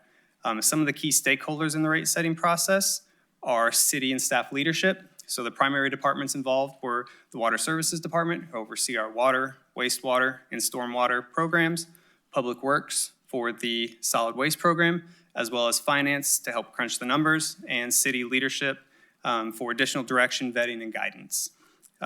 We partnered with Willdan Financial Services, or Financial Consulting, who we've been in contact with on a regular basis since April. Willdan is the same consulting firm that we used 5 years ago for our current plan that we have in place, so they had a familiarity with the city of Goodyear and how our operations work, so we thought that was a nice advantage to have. They have a team of dedicated professionals whose entire job is to do nothing but help municipalities all across the country set utility rates for their cities, and I would like to publicly thank them for their support and expertise. Another key group is our Citizen Committee, also referred to as the Citizens Water Advisory Committee, made up primarily of City of Goodyear residents who met about a half dozen times during this process, and we shared the detailed workings around the city's utility programs with them. Last but not least, City Council. Just like we're doing this evening, we're in the process of sharing our results and recommendations with you guys. We last met with City Council, as Keeney said, on October 21st at our council retreat. Out of these stakeholders, we want to take some time this evening, specifically focus on the Citizen Committee aspect of the process. So this slide shows the various dates that we met with the committee and the purpose of each meeting. The first meeting on April 9th was our rate study kickoff. At that presentation, amongst other things, there was a Public Finance 101 discussion, a dive into City of Goodyear financials. We talked about what an enterprise fund was and how enterprise funds are different from other funds at the city. We explained that our water, wastewater, and solid waste utilities are all, in fact, enterprise funds, which means that the rates and fees that we charge need to cover the entire cost to provide each of these services. We discussed the various steps and timeline involved with the rate setting process and communicated that ultimately the committee's role as a key stakeholder in this rate setting process was to provide a rate recommendation to City Council. In May, the committee got, probably wasn't new information for them, an overview of the water, wastewater programs here at the city. This committee has actually been in place since 2023, and they have been meeting regularly since then, so they were very familiar with the inner workings of water and wastewater. On June 11th, we shared our solid waste and stormwater programs. On August 20th, we did our rate presentation where we discussed the various rate scenarios that we came up with, ultimately coming to a recommendation that we formalized on September 10th with the committee. That memo was attached to the agenda item tonight. It's been shared with council. That details what the committee's recommendation was, which we'll get into here in just a minute.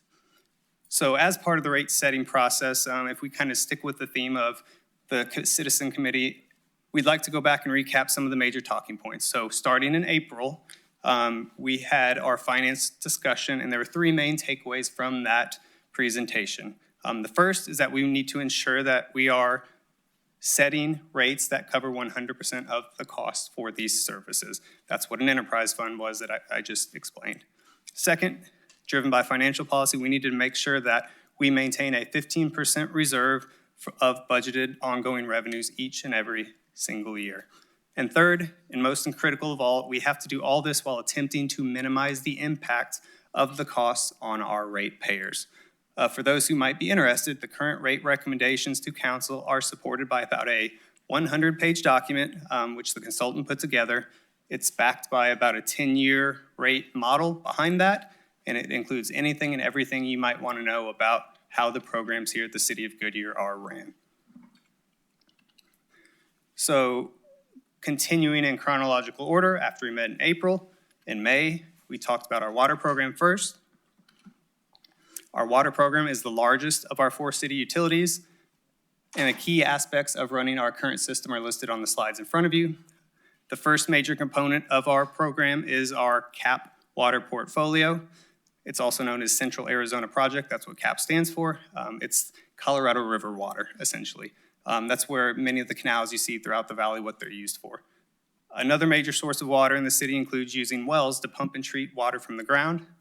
Unfortunately, again, as Keeney mentioned, a lot of this water that's pumped is poor quality. So in order to remain in compliance with regulatory agencies, we must take additional steps to purify the water, which are both resource intensive and expensive, but a necessary aspect of running a city utility. We also have 11 storage reservoirs and booster stations used to store and transport water to all needed locations throughout the city.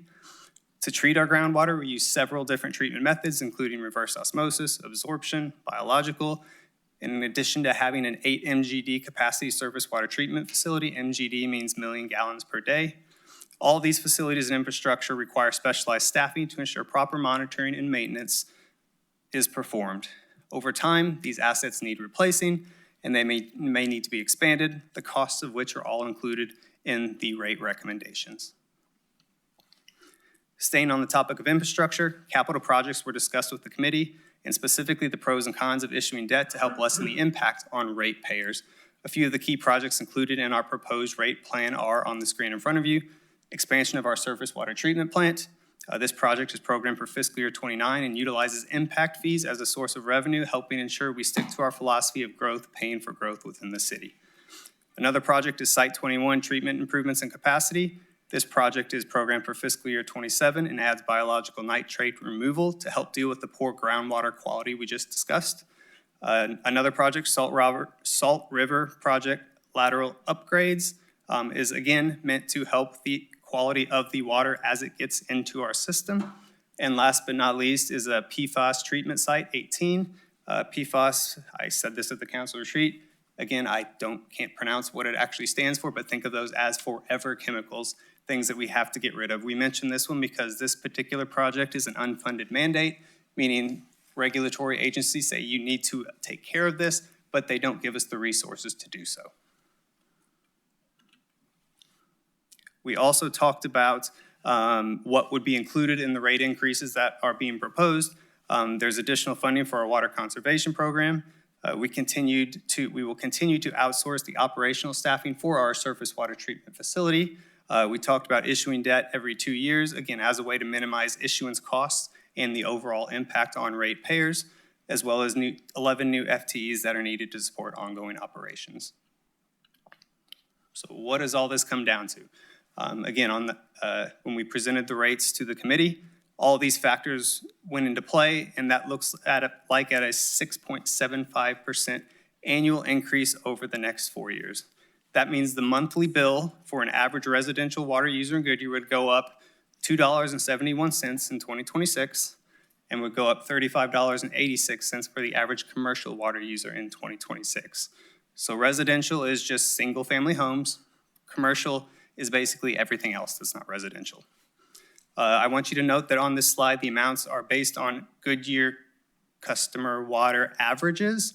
The average residential customer in Goodyear uses 7,500 gallons of water a month. The average commercial user uses around 65,000 gallons of water a month. Also note that it's important that these amounts compound each year over year. So that $2.71 in 2026 will go up an additional $2.90 in 2027, an additional $3.09 in 2028, and so on and so forth. That same night, we talked about wastewater. So for the sake of consistency with the committee, we followed the same presentation format, talking about first our existing system. Our existing wastewater system includes 3 water reclamation facilities at the city, the largest of which is our 157th plant, where we're able to treat 5.5 million gallons of water per day, followed in capacity ordered by our Rainbow Valley and Corrugate plants. In addition, we maintain and oversee 18 lift stations, over 7,000 manholes, and just over 12 miles of sewer main. Similar to what we just discussed with water, our wastewater program includes large investments in infrastructure. The 2 noteworthy projects are expansions of both our 157th plant as well as our Rainbow Valley plant. Again, similar to water, these growth-related projects utilize impact fees as a source of revenue, as well as developer contributions, all of which help minimize the impact of ratepayers to follow with our growth pays for growth strategy. As part of the 157th plant expansion, we're introducing new technology that will help result in better effluent quality. Effluent meaning the quality of the water that leaves our facility after it's being treated. And similar to water, the vast majority of our wastewater capital projects will be funded with debt over 2 years. And the wastewater program is expected to need an additional 12 FTEs to continue ongoing operations. So what does that equate to the average customer bill? It's about 5.5% annual increase year over year. In a similar fashion, you can see this equates to an increase of $3.97 for the average residential customer's monthly bill, an increase of $23.97 for the average commercial user in 2026. Shown on this slide for reference are the average bills for residential and commercial users at 6,000 gallons for residential and commercial at just about 48,000 gallons. Moving forward in time, in June, we met with the committee and talked about solid waste. Currently, our solid waste program provides trash, recycling, and bulk collections only for residential customers. We're able to help dispose of household hazardous waste, but only one visit per resident per seasonal event, and we have 2 seasonal events per year here at the city. Other duties include performing inspections upon trash pickup for non-recyclable items, providing assistance with container maintenance when containers are damaged, as well as performing public outreach and education to youth on the importance of recycling. Our solid waste program is much smaller in scale compared to our water and wastewater programs. We only have a single capital project programmed over the next 4 years, which is to add a solid waste operations yard. The solid waste operations yard will include a dedicated household hazardous waste sorting area, which will dramatically improve the safety of our staff and the safe storage of hazardous materials collected from our residents. Our Public Works team has had multiple trucks catch on fire in the past year due to hazardous materials being included in residents' normal trash pickup as opposed to being disposed of properly. This yard will allow for extended opportunities to drop off hazardous waste as opposed to just the 2 times a year which we're currently limited to, which will hopefully greatly reduce the risk of future fires by providing a much more convenient option to dispose of these harmful chemicals. Believe it or not, our solid waste monthly fee is at the same level it was back in 2009.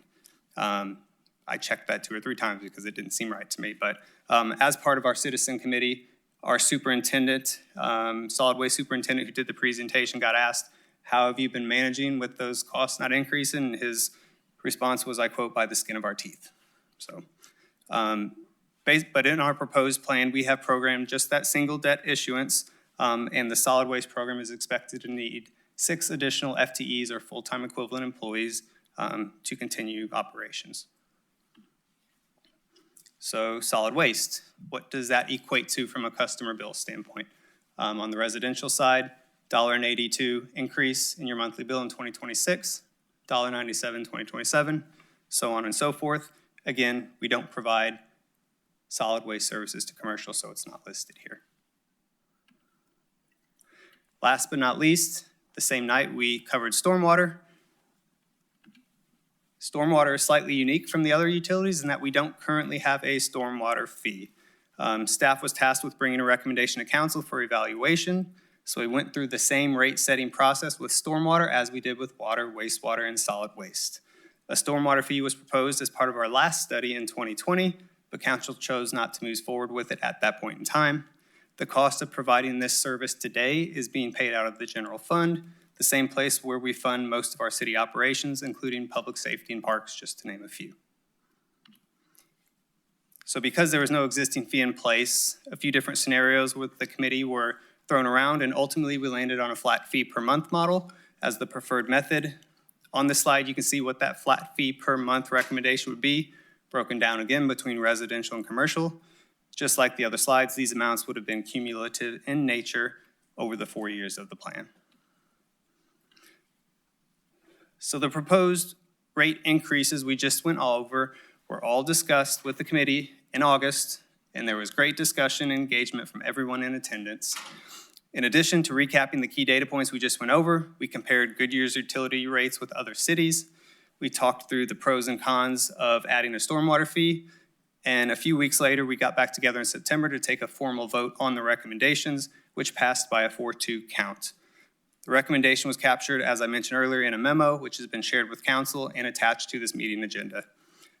At this point, I would like to step aside for a minute and get a quick sip of water, and I will allow Chairman Brown, or former Chairman Brown, who was the chair of the Citizen Water Advisory Committee during the rate setting process, as well as our new chair, Mr. Shirey, who was recently voted in as chair and was a member during the rate setting process.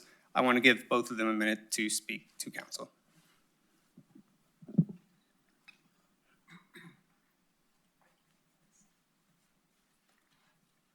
Good evening. Pleasure to be able to speak with all of you. Thank you so much for this opportunity, Mr. Mayor and council. Thank you for your service and all that you do for our community. As part of the Citizens Water Advisory Committee, We've learned so much about how the city of Goodyear works to keep our prices low and to do things with excellence. And the many directors and such that we have met along the way, their work is greatly appreciated. As you saw there on the screen, there was a 4-2 vote to support the increase of the rate. Myself and Commissioner Gallego were the two that voted no. And I just wanted to share a few thoughts with you on why we did that.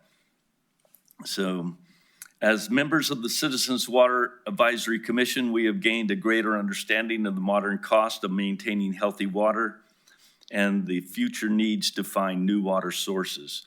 It is understandable that rate increases have to be considered. Commissioner Chad Gallego and I voted no on the proposed increase as it was presented, since at that time the budget being presented tonight is better with some changes and with including the total removal of adding the stormwater increase. Respectfully, I ask the council to be considerate of the current, near future, and extended future of how our city growth can be viewed through the lens of water. To build, live, and sustain our city with the highest quality of life, it will always start and end with water. We are aware that the 100-year water certificate is required, but this certification also requires that it be requalified every 10 years. There will be significant costs to maximize our current real water credits that we currently have, and there'll be even more significant costs to find new real water credits to facilitate the future growth. So please consider what the current cost a citizen pays for water today and how high that will increase going up year after year. As you saw in the presentation, it looks like a couple dollars here, a couple dollars there, but it's aggregating every year, and it's getting significantly higher. I'm sure you guys are aware of that. So this is one of the things that stood out to Commissioner Gallego and myself, was like, this is a very significant increase that's going to be going on, because in the back of our mind, we understand that there's going to be other costs that are coming, finding these new water credits, new water sources. And so we were very concerned about looking at that overall cost when it was put together that way. So I just want you guys to consider this question. To be a citizen and a business owner in the city of Goodyear, how high is too high when it comes to your water rates? We do understand that our situation is unique. The quality of the water we have, the resources, water, and things like that, it makes our costs higher. We understand that, but we still ask the council to consider how high is too high. Myself, at the time I was the chair of the committee, I could not recommend that we as citizens say, yeah, this is a great idea with the size of the increase. That definitely falls on the shoulders of all of you, and we respect that. You have to make those considerations. But one of the things that I would suggest, other than just pointing out the obvious, is what can we do to mitigate the size of the water bill for our citizens and our business owners? The best suggestion I would have goes back to what we ended up looking at with stormwater. Stormwater is being supported from the general budget. And perhaps to keep some of these costs down, that rather than just saying it's all self-supporting, there may be a time when the council would have to think, is there a part of the general budget that should go to water, as we have so much growth, we have new businesses coming in, tens of thousands, hundreds of thousands of people stop, stay, they fill up with gas, they spend the night, they vacation here. Could some of that general budget be considered to keep our monthly rates at least closer to where they are, because we know where they're going? It's not an easy decision to make, but it is one that I'd ask the council to make, and that was my view from a Citizens Water Advisory Committee. Thank you. Mayor and council members, my name is Robert Shirey. I am the new chairman of the Citizens Water Committee. Coming from a yay for support, I come from the water industry. I know what the cost of gaining water is. I know that, again, it's been told numerous times why we have to spend so much for water. Again, being in city municipality, I know how much we have to pay for water. I know how much it costs for us to treat the water. It's not getting any cheaper. We are post-COVID, everything they're running with it. It's getting higher and higher. As a committee, I can speak for all of us that we, again, do not want to do rate increases because, again, we know the impacts they have. But to the contrary, it has to get paid for. Again, we were being very conscious of how much that was. Again, taking into consideration that stormwater is being paid out of general fund. Well, you have public safety being taken out of general fund that is taking a portion of that. Water, wastewater, again, it is important. It is public safety because if you don't have clean water going out, it's a public safety concern. If you have poor water, public safety concern. Again, we don't enjoy talking about rate increases. I personally don't want my bill to go up, but I understand that it's a necessity to keep the system running, especially with new technologies. Again, water and wastewater is very unique because there's only certain things you can do to it to make it drinking water quality or to treat the wastewater to then be able to put it back into the ground safely against all the regulatory agencies because quite frankly, they make it harder and harder every year, which they should. It should be very, very hard to just release water without having some kind of stringent quality checks. So from the positive side, again, we don't want a rate increase, but we understand it is a necessity. We're growing. Again, you've given numbers this entire council meeting of how little our population started to where it is now. So thank you for your time. If you have any questions. Okay, thank you very much.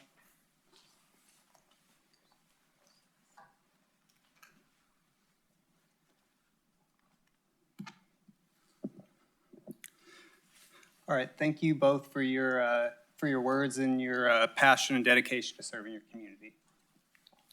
So, switching gears from the citizen committee involvement as a key stakeholder to involvement with council as a key stakeholder in this process. We've met twice since the citizen committee adjourned, essentially as in their role with the rate setting process. The first of which was on September 17th via a work session where only stormwater was discussed.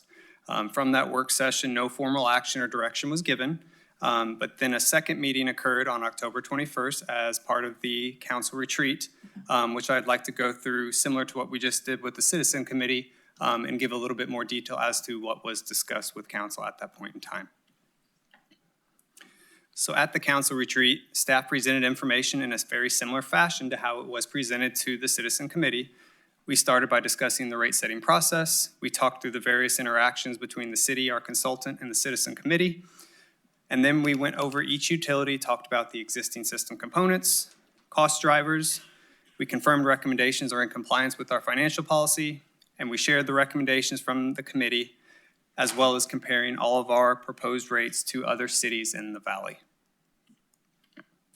Probably the most important takeaway, as has already been discussed from the council retreat, was direction to remove the proposed stormwater fee from consideration, which means the remainder of this presentation, the scope of it is just with water, wastewater, and solid waste.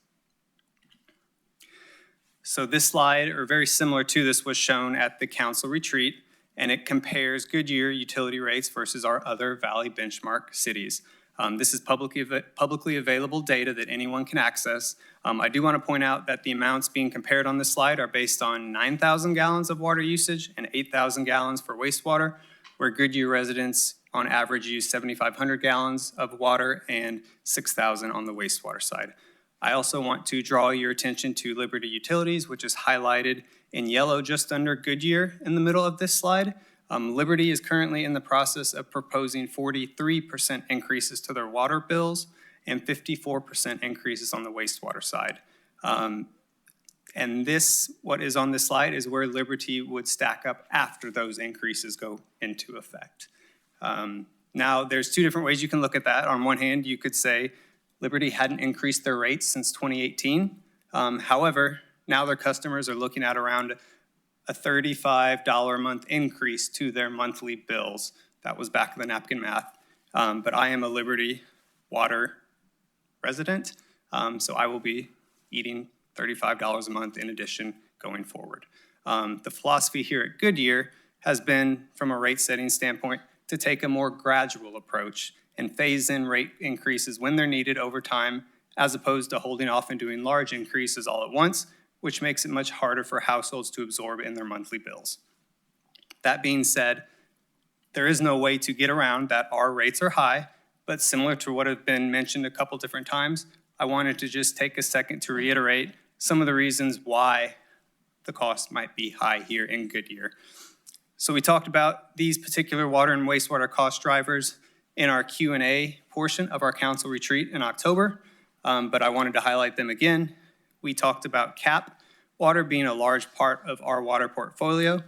Water is a finite resource, and water is not going to get any cheaper anytime soon. We talked about the DeLorean and going backwards in time. Because we have CAP water, our rates will likely continue to be much higher than others who benefit from having SRP water, which in order to get that, we would have had to have signed up for it back in the early 1900s. The second item on this slide, which we're also talking about already, has related to groundwater and the treatment of groundwater. So we have limitations based on the terrain and aquifer positions in the city where we can place our wells. Unfortunately, these locations aren't always optimal from a cost perspective, and thus these less than ideal locations add additional infrastructure to connect our wells to our existing system, which is yet another additional cost that other cities in the valley may not have to deal with to the extent that we do here in Goodyear. Last but not least, but somewhat related, as a standalone challenge, just wanted to talk about City of Goodyear's geography in general. It's roughly 31 miles north to south for the water wastewater service area, so I-10 to the south of Goodyear as the crow flies. But we have varying degrees of elevation within the city and development scattered both in the north and southern regions. This geographical setup leads to even more infrastructure challenges and the need for lift stations, additional miles of water and sewer main, just to name a few. Again, this as opposed to other municipalities who might benefit from more regionalized operations and facilities. So for example, in Goodyear, we have 3 water reclamation plants, 2 of which have quite small capacities, but are 50% more expensive to operate on a per MGD basis than our largest 157th plant. This setup makes it difficult to gain economies of scale as we continue to grow despite our best efforts to minimize costs on ratepayers. Now, the point of sharing this is not to point at any one of these in particular that's more or less important than the other, but more so to look at the unique makeup of all of these factors combined, which unfortunately put us in a difficult position right out of the gate to compete with other cities on cost. Now, what I just mentioned, we would consider at the city more or less fixed costs. When we're comparing ourselves to other cities, it's like doing a mountain climbing contest where getting to the top means the fastest means you have lower rates, except we're told we have to climb with one arm tied behind our back. So these fixed costs do make things tough. But what can we do and what are we doing is we're focusing on operational decisions on a go-forward basis to minimize the impact of future rate increases on our residents. This slide shows some of the additional cost drivers that we're looking at on a go-forward basis, which were discussed at the council retreat, and not surprisingly, start and end again with these capital and infrastructure costs. So if you continue with the assumption that Goodyear has a large amount of infrastructure to maintain, it's natural that if I was a council member or a citizen, I would ask, what are we doing to manage those costs, right, on a go-forward basis? So let me first say again, staff is acutely aware of these cost drivers, and one of the ways we're managing these costs is sticking to our growth pays for growth philosophy, ensuring that new infrastructure that has to be constructed is paid for using development impact fees or via developer contributions. So the city's strategy has been and will continue to be to invest regularly in maintaining our infrastructure in a responsible manner. The key word there being responsible. Unfortunately, that likely means that these capital costs for infrastructure will continue to put pressure on rate increases in the future. However, our stance is that by managing these assets responsibly, that's the better alternative than to saving a few dollars to the point where our system teeters on the brink of failure. Other cost drivers, not capital in nature, but listed on this slide, include staffing. I think I mentioned specialized staffing as one of those cost drivers previously in the presentation. If you use the surface water treatment plant as an example, we are continuing to outsource that because it's becoming harder and harder to find staff internally that can do the things that we need them to do.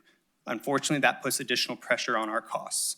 And last but not least, operational cost pressures. So even though we are a public utility, that does not make us immune to cost pressures from suppliers and commodities.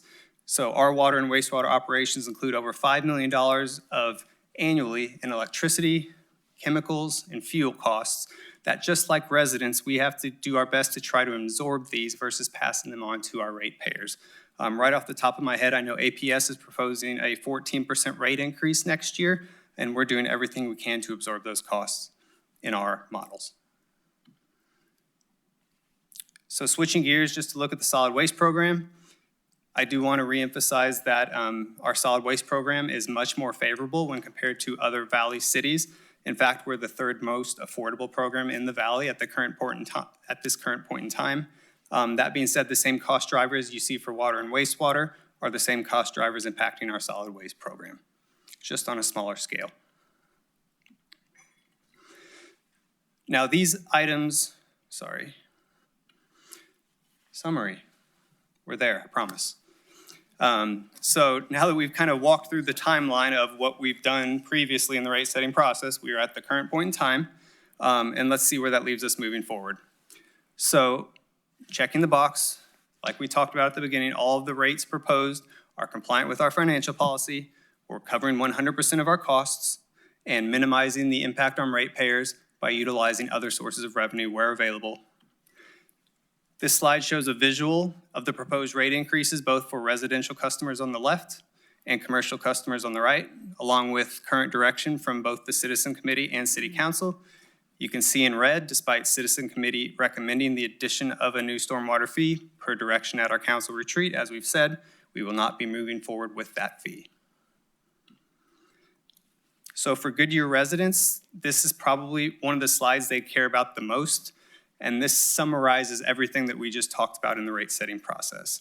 So this shows the monthly customer bill impact over our 4-year proposed plan.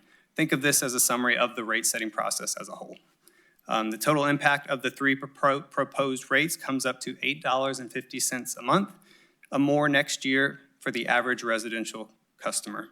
You can see that amount in the total monthly bill impact line, which equates to about a 5.8 to 5.9% increase year over year for the next 4 years. This is the exact same information, except showing the average customer bill, not just the increase, which we showed on the previous slide. Again, the takeaway, 5.8%, 5.9% year over year for residential customers. Showing the same thing for illustrative purposes, just looking at commercial instead. Here are the increases. On the commercial side, the increase is around 6.5%. And the total bills, again, showing broken down by the various increases. That's 6.5% for the commercial side. All right, so this brings it to the last slide of the presentation, which shows the various touch points, which Keeney kind of hit on at the very beginning of this presentation. We talked about the Citizen Committee and the Council Retreat in depth. We've talked about the statutory requirements, which as of tonight, all have been met. The next step in the process is the public hearing on December 15th. As Keeney mentioned, some of these touch points are above and beyond what is statutorily required, including the entire Citizen Committee involvement, as well as noticing to customers, which we will be doing here very shortly on their monthly bills. We'll be blasting this out on social media. We'll be putting an FAQ document out on our website, as well as putting it in our In Focus magazine here in December. So I'd like to close the presentation similar to how I started it by reemphasizing that all municipalities in the Valley go through these similar types of processes when they need to increase their utility rates. Per my own research, every Valley benchmark city either has an adopted or proposed water or wastewater increase for 2026, except maybe one of them. Of those on the water side, 6 have increases that are larger than what Goodyear is proposing in 2026, and 7 are larger than what we're proposing on the wastewater side. So nobody wants to increase costs. I don't, nobody at the city does. From a recent Government Finance Officers Association training that I attended, I think one of the speakers summed it up pretty well when the topic of rate increases came up, and he said, for better or worse, based on the state of things, if you're not increasing your rates, you're just kicking the can down the road. And with that, I'll turn it over for questions. Before we get into that, can you go back a couple slides? Let's see, keep going. On the residential, the total piece there, because there's what's not in here is stormwater, right? Correct. Okay. Can you, and again, unfortunately, right now, there's still affordability, understand, and I know we got to cover costs. But if you could get for me, because the stormwater is being covered by general fund, it's my understanding that's already been budgeted, correct? So that's not, we're taking anything away, that's already in there. Can you get for me what the general fund subsidy might be for each 1% that goes down on that rate for 2026? Yes. Okay, and the only reason why I ask that is you can use, when you talk about police and fire and all, that's ongoing. But as we grow and you've got construction, even though I don't like using one time for that, but if there's a possibility to try to get over the hump in 26, only because I believe it's going to get better in 27 when some of the legislation makes its way through. Could be wrong on the federal side, but to help some of those people out right now that are having those issues. Like I said, I was at the grocery store there. I couldn't believe the cost it was just to get, they say Thanksgiving meals going down, but it wasn't from when I left that grocery store. But anyway, what 1% of the general fund, and I'm not talking about something that takes away from fire, police, or anything like that, possibly a pot of one-time, construction, sales tax, et cetera, what that impact would be, because I have no idea. I mean, it may be something we can absorb, it may be something we can't, because I know we got to cover costs, but I really think 26 is still tough out there for a lot of people, and if we can cut a little bit of a break, I think that would be nice. That's just my 2 cents worth. So with that, I'll throw it here to you. Yeah, thank you. I think to all the hard work of the Citizens Committee as well, going through this and voting and helping us out. So I had kind of similar question here. I know we need to raise it. I know it needs to pay for itself. So we need to continue to grow the infrastructure, and that's going to take money to do that. So, but my question is somewhat similar to the mayor's. In if I look at slide 29, what would be, how much general fund money would we be if we did $140 versus almost 100, getting close to 180? I'm just curious what that. I'm just curious what those numbers would be.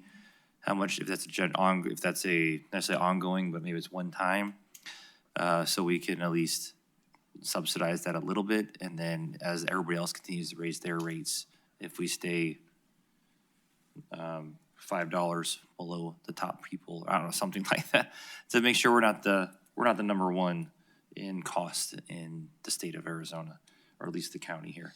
So I'd be interested in that, what that number would be like. Other than that, yeah, I think we definitely need to increase something. So we're not gonna be able to not increase something. So, but I'd just like to make it an easier impact on our residents, because it is tough, and there are a lot of fixed income residents, and there's a lot of just a lot of increases all around, like you stated with APS and everybody else. So if I can try to absorb it a little bit, at least for a season or a time, I think that I'd be interested in that. So I know we're not taking any action today, just wanted to voice that. So thank you. Councilman Terry. Thanks, Mayor. Ryan, we've mentioned enterprise funds as kind of the source of that. Can you expand a little bit on what makes this an enterprise fund? Kind of what happens if we run a surplus deficit? For example, can these fees, I guess, working your way to it, can these fees be paid or used to pay, for example, your salary or other costs other than what we're specifically talking about here? Yeah, so what we're doing today is driven by our city financial policy. So to do anything that the mayor or council member Hampton was suggested would take an amendment to our financial policy to change what we would consider an enterprise fund. Currently today, to answer your question, the answer is no. The enterprise fund only pays for the salaries and costs of people directly that are working for those programs here at the city. Okay, thank you. And then we've talked about development impact fees. At the same time, talking about rate increases needed for investment in infrastructure. Where is that balance, or, you know, when this hearing happens next month, where's that balance on what gets paid with a development impact fee or what gets paid just in an rate increase as far as our investments in our infrastructure? And is that strictly defined, or is that there wiggle room in there? So the development impact fee process, similar to what we're doing with utility rates, has state statute guidelines around how often you have to revisit those and what you can or can't do with those fees. And so to go back and update our impact fees would basically take a similar process to what we're doing now, public engagement. Developers are typically the ones who push back because they are the ones likely on the hook for this. That's where the growth pays for growth mindset comes from. So it's very much so a conversation with them on what's reasonable and what our justification is for that. Okay, I appreciate that. And then the stormwater fee, I know you said guidance is that wouldn't be coming forward. I just wanted to confirm that's not coming forward. That was, what, $2.20, so $4.50, almost $10 over the next 4 years on top of the bill that isn't going to be coming forward next month? That is correct. We're not moving forward with that. Okay, and then I appreciated the deference, or the defining the difference between Liberty, and you mentioned their rate increases. I heard from the forum last month, 40-something% in water, 54% wastewater. Unfortunately, when dealing with utilities, as the mayor said, when it came to groceries, the price of everything right now is through the roof, has been for several years.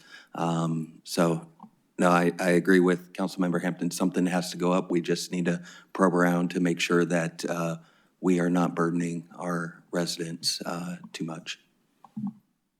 Before I go to Kano, just for real quick, when we talk about our financial policies, I recall in the past, when we did our water treatment facility, we used general obligation bonds, which somewhat kind of violated that policy a little bit, because general obligation bonds are paid with property tax, and we have multiple utility companies. So in essence, people outside of our system, because of the size of that water treatment facility and how we got that money, we're used to help pay for some of that because they felt the importance that everybody benefits. So it's not like it would be unique, I'll put it to you that way, as far as crossing that. So I just want to make sure that point's there, because some of you that weren't on this council when they actually did the general obligation bonds for the water treatment facility, which kind of crossed the line, because I was against that, lost that argument, but I just want to make sure that that's there. Go ahead, Councilmember Kano. Well, first off, I wanted to thank you, Keeney, for the introduction and also the city's approach to be very proactive to get information out through social media and other ways. It's going to be difficult. We'll get a lot of feedback. I'm sure that there will be a lot of commentary in a lot of places, but it's the right thing to do. And just appreciate that history. I want to thank the Citizen Committee for the work that they have done. They were brought together to cover a myriad of water topics, and then we've always convened a Citizen Committee for rates, and they graciously took on this topic, which is a thankless job, honestly. They're residents or business owners here, and so they know that there is a big impact. And they got a lot of technical information to help them formulate their discussion and what their recommendations are. I mean, you were pretty technical tonight, but I mean, it really goes into, you were skimming along the surface for how difficult it can be. And And so I just want to say how much we appreciate your work and that you recognize this is a serious undertaking, and definitely it has implications. Now, we've been hearing about our poor water quality and special treatment that's required, but I would like to ask Barbara if you could put in layman's terms about what makes our water so unique that makes it so expensive to treat. Yes, so Barbara Chappell, Water Services Director, I guess I should introduce myself. Thank you. For our groundwater in Goodyear, we have, one of the constituents is total dissolved solids. So we're the Salt River Valley for a reason. The reason they call the Salt River is because it's got a lot of salt in it. That is very hard to remove. Maybe not as hard as desalinating ocean water, but it's a very similar process. So many of the valley cities aren't as reliant on groundwater because they have multiple surface water sources, and they're also located upstream. Everything's flowing down towards the Southwest Valley, which is just accumulating all of those salts along the way, as well as nitrates from the agriculture fields. And there's naturally occurring arsenic down here. There's just multiple constituents that require very intensive treatment, and in some cases, multiple treatment processes at each facility. Okay, so that definitely adds a lot of cost to it to ensure that you meet the legal standards of what you have to produce, and that's helpful. Now, there was a number of FTEs shown, well, full-time employees shown for each classification. Is that something that's going to be added all at once or every year? What's the plan? No, we have those planned throughout the next 4 years. Okay. And we did our best guess for those future years. We will make sure that our workloads and our performance indicators trigger those new positions before we request them through the budget cycle. And so they'll be approved on an annual basis. This does not approve any FTEs. Okay. That's done through our budget. What you're doing then is budgeting for them. When I look here at slide 29, and it shows Goodyear's rates, but our average water is 7.5 and the wastewater 6, but is this the bill for the 9 and the 8? The 9, the higher? Yeah. Okay, so it doesn't really show, it feels like apples and oranges in a way. It's like unnaturally high. Yes, it's when we put this together, we wanted to find some unbiased public available data. Okay. And it is very difficult to get historical. There's forward-looking information for utilities on rates that are coming, but going backwards in time is quite labor-intensive and difficult to discern. So because the Valley Benchmark cities had already put this together, we use that as our source of information. Okay. Much of my career was spent with the City of Phoenix Water Services Department, and there is a philosophy about if you don't generate the money that you need to run, you end up deferring maintenance, you end up deferring work that needs to be done, which then becomes problematic in that once you get behind, it's really hard to get up. And because this industry is so regulated, then you can run afoul with all the myriad of governmental agencies, and or you can lose the public trust or have a public a water safety event. And so it's really imperative that we don't let our infrastructure go bad. When we talked about stormwater rate at the retreat, it was a higher amount than that 2.25, wasn't it? At the retreat, at that point in time, no, it was not. No, it was there the was same. a previous scenario Okay, ran by the because citizen committee that they chose to go with this lower rate Okay, that was because it presented. ended up with a substantial cumulatively. And these slides are hard because you just show each year, and there's only one slide with a cumulative, which really shows the true picture. So I think our concession, at least in my mind, is the impact on the ratepayer is that the stormwater was going to be out of the question.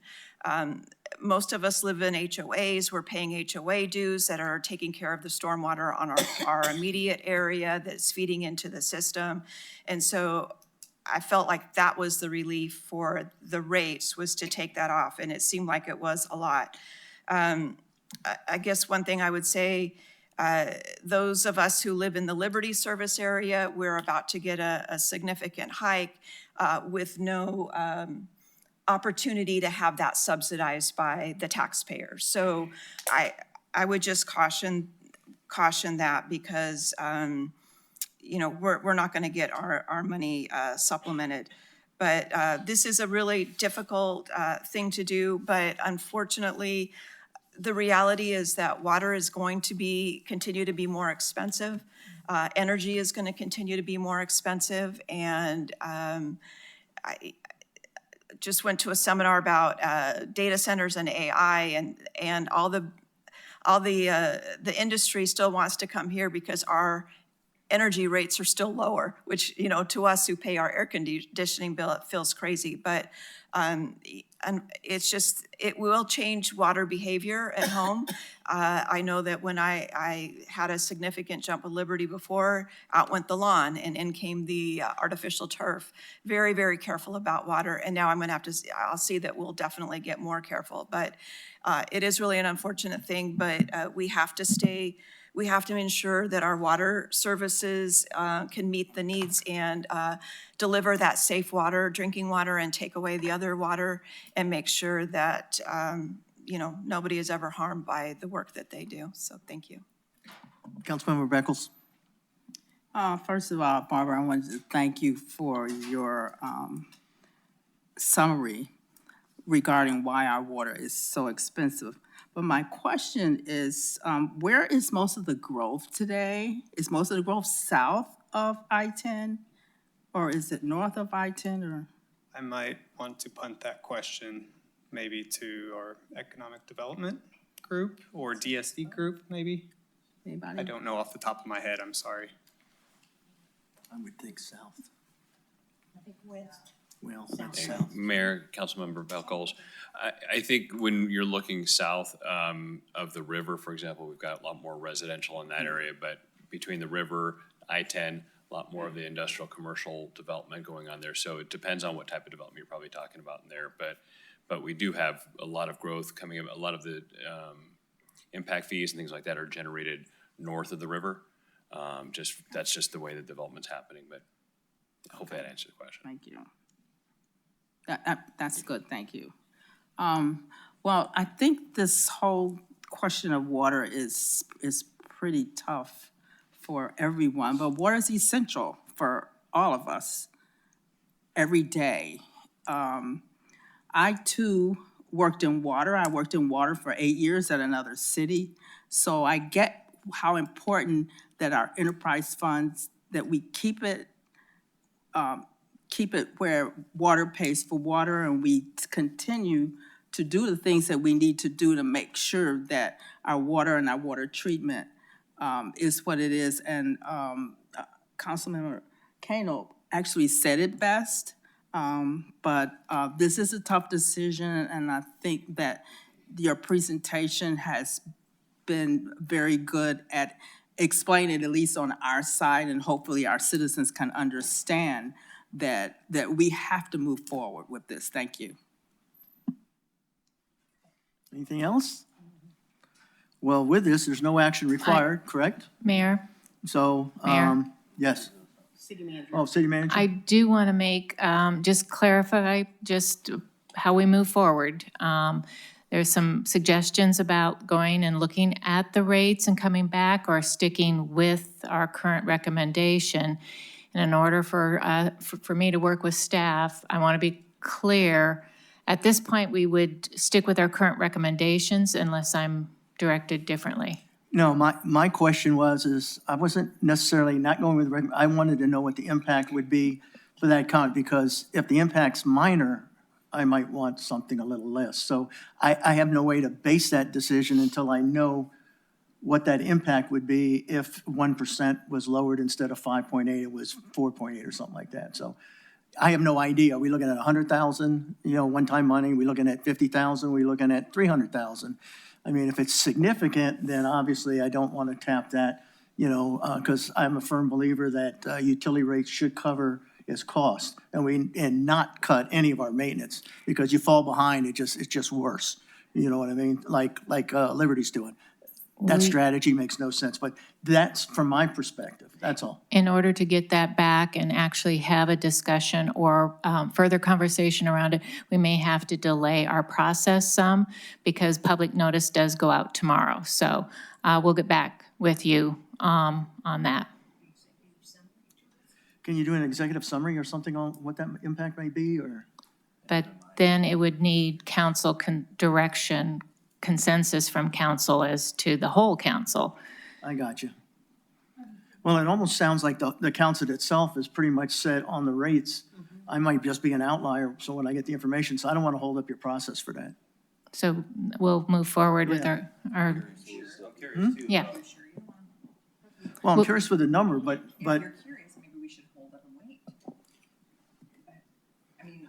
if we hold up, how much do you hold up for that information? So, Mayor and Council, with the public posting that we did, the statutory requirement, it sets a guidance for what's the maximum council can set a rate increase. So in the interim between now and the public hearing on the December 15th, we could run some scenarios that would still allow you to either go up to the recommended rate that we posted or something less. But we will not be able to notify the public of what those rates will be.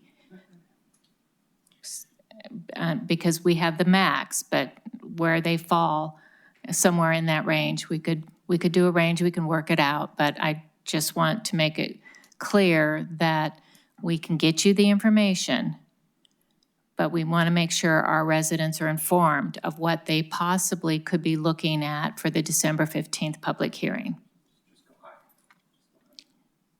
We can, yeah, we'll stick with the high. We're good? Does that make sense? Yep. We'll stick with the rates right now. We'll give you the information, and then we can see where the public hearing ends up. Okay. All right. We good? We good? Okay. So now one last item is to approve the letter of intent for the GSQ public parking garage.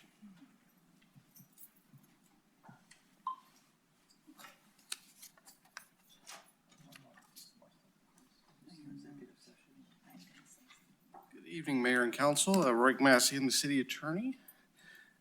And there we go. And the item I'm presenting tonight is a proposed letter of intent for the construction of a public parking facility at the GSQ development just to the east of our current complex. I've promised the city manager I wouldn't go more than 45 minutes on my presentation this evening, so. Can you make it a little less than that? The item you have in front of you this evening is a proposed parking garage just to the east of the facility. We've had negotiations and discussions with RG Land Developers, which is the partnership of Red Development and Globe Development, the developers for the GSQ development. Looking long-term towards the development of the GSQ project, which is our new city downtown, we're looking to facilitate a public parking facility to promote a walkable downtown space. We certainly saw an example earlier this evening of big parking lots, and that's certainly looking forward. We want to provide a well-lit, safe, convenient public parking facility for our public as the site continues to develop. As we've certainly witnessed over the last couple of weeks with Trader Joe's opening, there's a lot of momentum on the site. And over the next couple of years, you're going to continue to see that momentum on the site. So we're trying to put together the documents and the agreement to get ahead of that in the construction of a new public parking facility. So with that overview, This is not the final document that's in front of council this evening. This reflects high-level discussions with our proposed partners and the major deal points that we would, if we would receive council agreement this evening, incorporate into development agreements that would likely bring back after the holidays at the beginning of the year. So just the high points of the agreement that we've reached with RG Land Developers is that it is a letter of intent to construct a new downtown parking facility. It would be public parking facility owned and maintained and operated by the city. Globe Red would donate the land required for the public parking facility. The city would fund the construction of the facility. Globe, I keep saying Globe Red, is RG Land Development. They would manage the construction of the parking facility. The city would fund it as the project proceeded.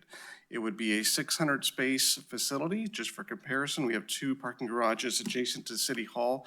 The city-owned facility to the north is about 900 spaces. The Globe-owned facility to the south is about 525 spaces. So just slightly larger than the current Globe parking garage across from the Banner building. The parking garage would also incorporate a public safety substation of approximately 1,500 square feet. As the GSQ site continues to be activated, we certainly anticipate a lot of activity, a lot of citizen involvement, a lot of customers in that area. Certainly want to have a space for our public safety departments to have a home base in that area. That probably could consist of meeting rooms, areas for police officers to write reports, perhaps a temporary holding facility, just those facilities for our public safety partners incorporated into the middle of the GSQ facility. The city, again, would fund this, the construction of the site. We're estimating it's a conservative estimate, about $25,000 per space. That's certainly higher construction costs than our previous parking facility, but that was almost 5 years ago. Costs have greatly increased, certainly concrete and steel. We think that's a conservative estimate to fund the garage itself. That is about $15 million is our estimate. That does not incorporate the public safety facility and doesn't incorporate the surrounding public spaces. We are anticipating a public plaza in front of the parking garage, kind of a gathering space as people arrive before they depart to the adjacent commercial areas. That's going to be a little bit higher level gathering space. So that's also included in the cost of the garage. Certainly, all of the construction costs are within our anticipated budget for the project, which will be funded probably starting the next fiscal year. Globe and Red would be required to follow public procurement during the course of this construction project, much as they did in the construction of the City Hall and the Civic Center Park. They constructed on behalf of the city, but certainly followed state procurement rules in constructing those facilities. Globe and Red will share in the operations costs on an annual basis of the garage. We're going to split the cost 50-50 for the ongoing operations. So while we will own and operate the garage, they will share in the cost of running the garage on an annual basis. We will consult with Globe and Red on the design of the garage pre-construction, certainly making sure we're getting a design we like for the site. The design elements are consistent with the site and they work for the city and the operations. We will also be, during that process, looking at whether or not we want to build in the capability to expand the garage in the future. You can construct a garage that can be expanded in the future. That will certainly increase your costs, but it's an investment in the future. As long as that, it can be either, Councilmember Campbell, you can either go up or you can go out. So we're going to look at those options as we go through the design phase. If they make sense, they'll be built into the final construction contracts.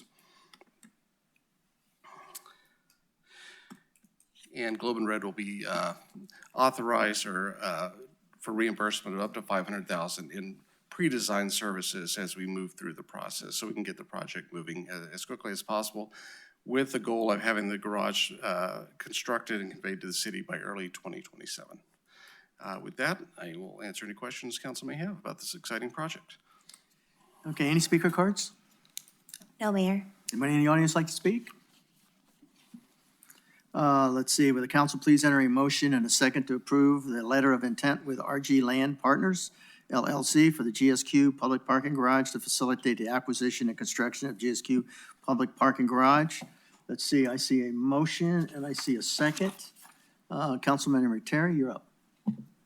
Thanks, Mayor. Rourke, I won't take up the rest of your 45 minutes, but the opportunity costs when it comes to building this garage, not building this garage would, to my understanding, require less spaces for retail and commercial development. I don't know if Wendy may have an answer, but kind of what are we looking at if we were to lose 4 to 6 businesses out of GSQ, the potential economic impact that that could have over, the course of maybe 5 to 10 years. Does this, I guess what I'm getting at, as far as a way of framing a question or an argument, is there an argument that could be made that by building this garage, we are recouping some of those dollars in economic development over the course of time? I will step in and try to answer. I'm not the economic development director, but that's certainly the thought process going into providing a public parking garage. You see, this is not a final design for the GSQ project, but you certainly see that some of those areas where you're seeing future buildings, you're going to have to be constructing additional parking if you don't have this parking garage. So you certainly would have less retail and commercial opportunities on the site absent a public parking garage. And now she's here. Anything to add? Okay. That's good enough. Thank you. I didn't mean to surprise you, Wendy. Vice Mayor? I know this is just a letter of intent, but is there any reason that we would add signage so that we agree with the garage that there'll be signage or arrows pointing to wherever they need to go? Or is that later down the road? Oh, as far as signage within the site, I think there's some master signage. We would plans. want a That's probably signage for the question, but that substations. certainly. And it should be to what we want. And then we need any other, however we want to say that it is our garage. The document clearly states it's our garage. Okay. The future development agreement indicates that while they're managing the construction of the project, at the end, it'll be conveyed to the city, and the city will own and operate the garage. It will be our responsibility. Okay, well, we can figure out putting a sign or something, because the public isn't going to know any of that. We will make sure it is well signed, that it is a public garage, and certainly part of the goal of having the police and public safety substation there is to have some visibility on the site, certainly so the public is aware that there is a public safety facility, and we have public safety on site, and they have resources if they need them in that area. Well, we'll see more of this later down the road, right? I You just will want to be see it sure again. maybe we put blue lights throughout the whatever so that they know what they can push that light and they'll get help right away. Like Council- they do at Curlin Commons and all the other big. We'll take your certainly comments into account tonight, and you will see this again. This is the agreement to make sure we're on the right track as far as reaching major deal points as far as the construction of the garage. Okay. Don't see anything else. Open up for a vote.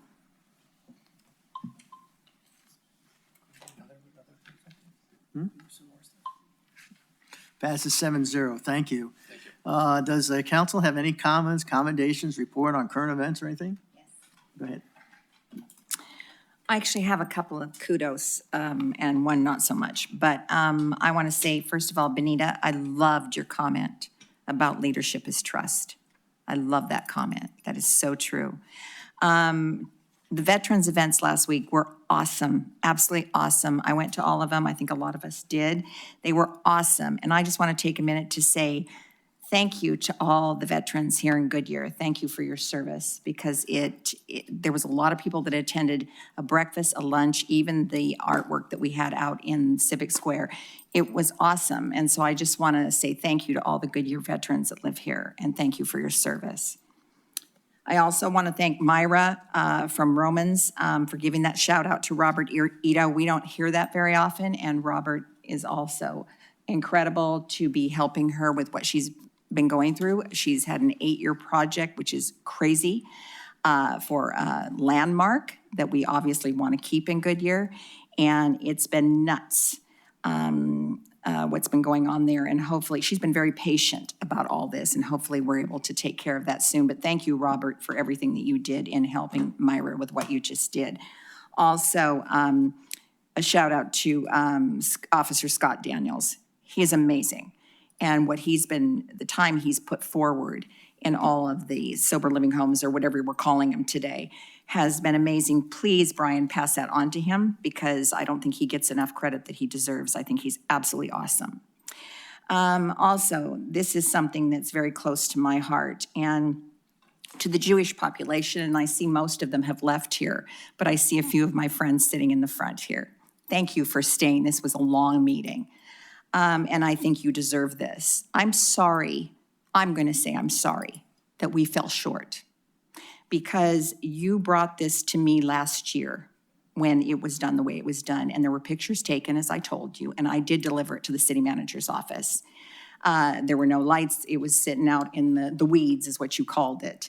And I was informed that it would not be there again. So the fact that I'm confused, to be honest with you, because I was under the impression that it wouldn't be there.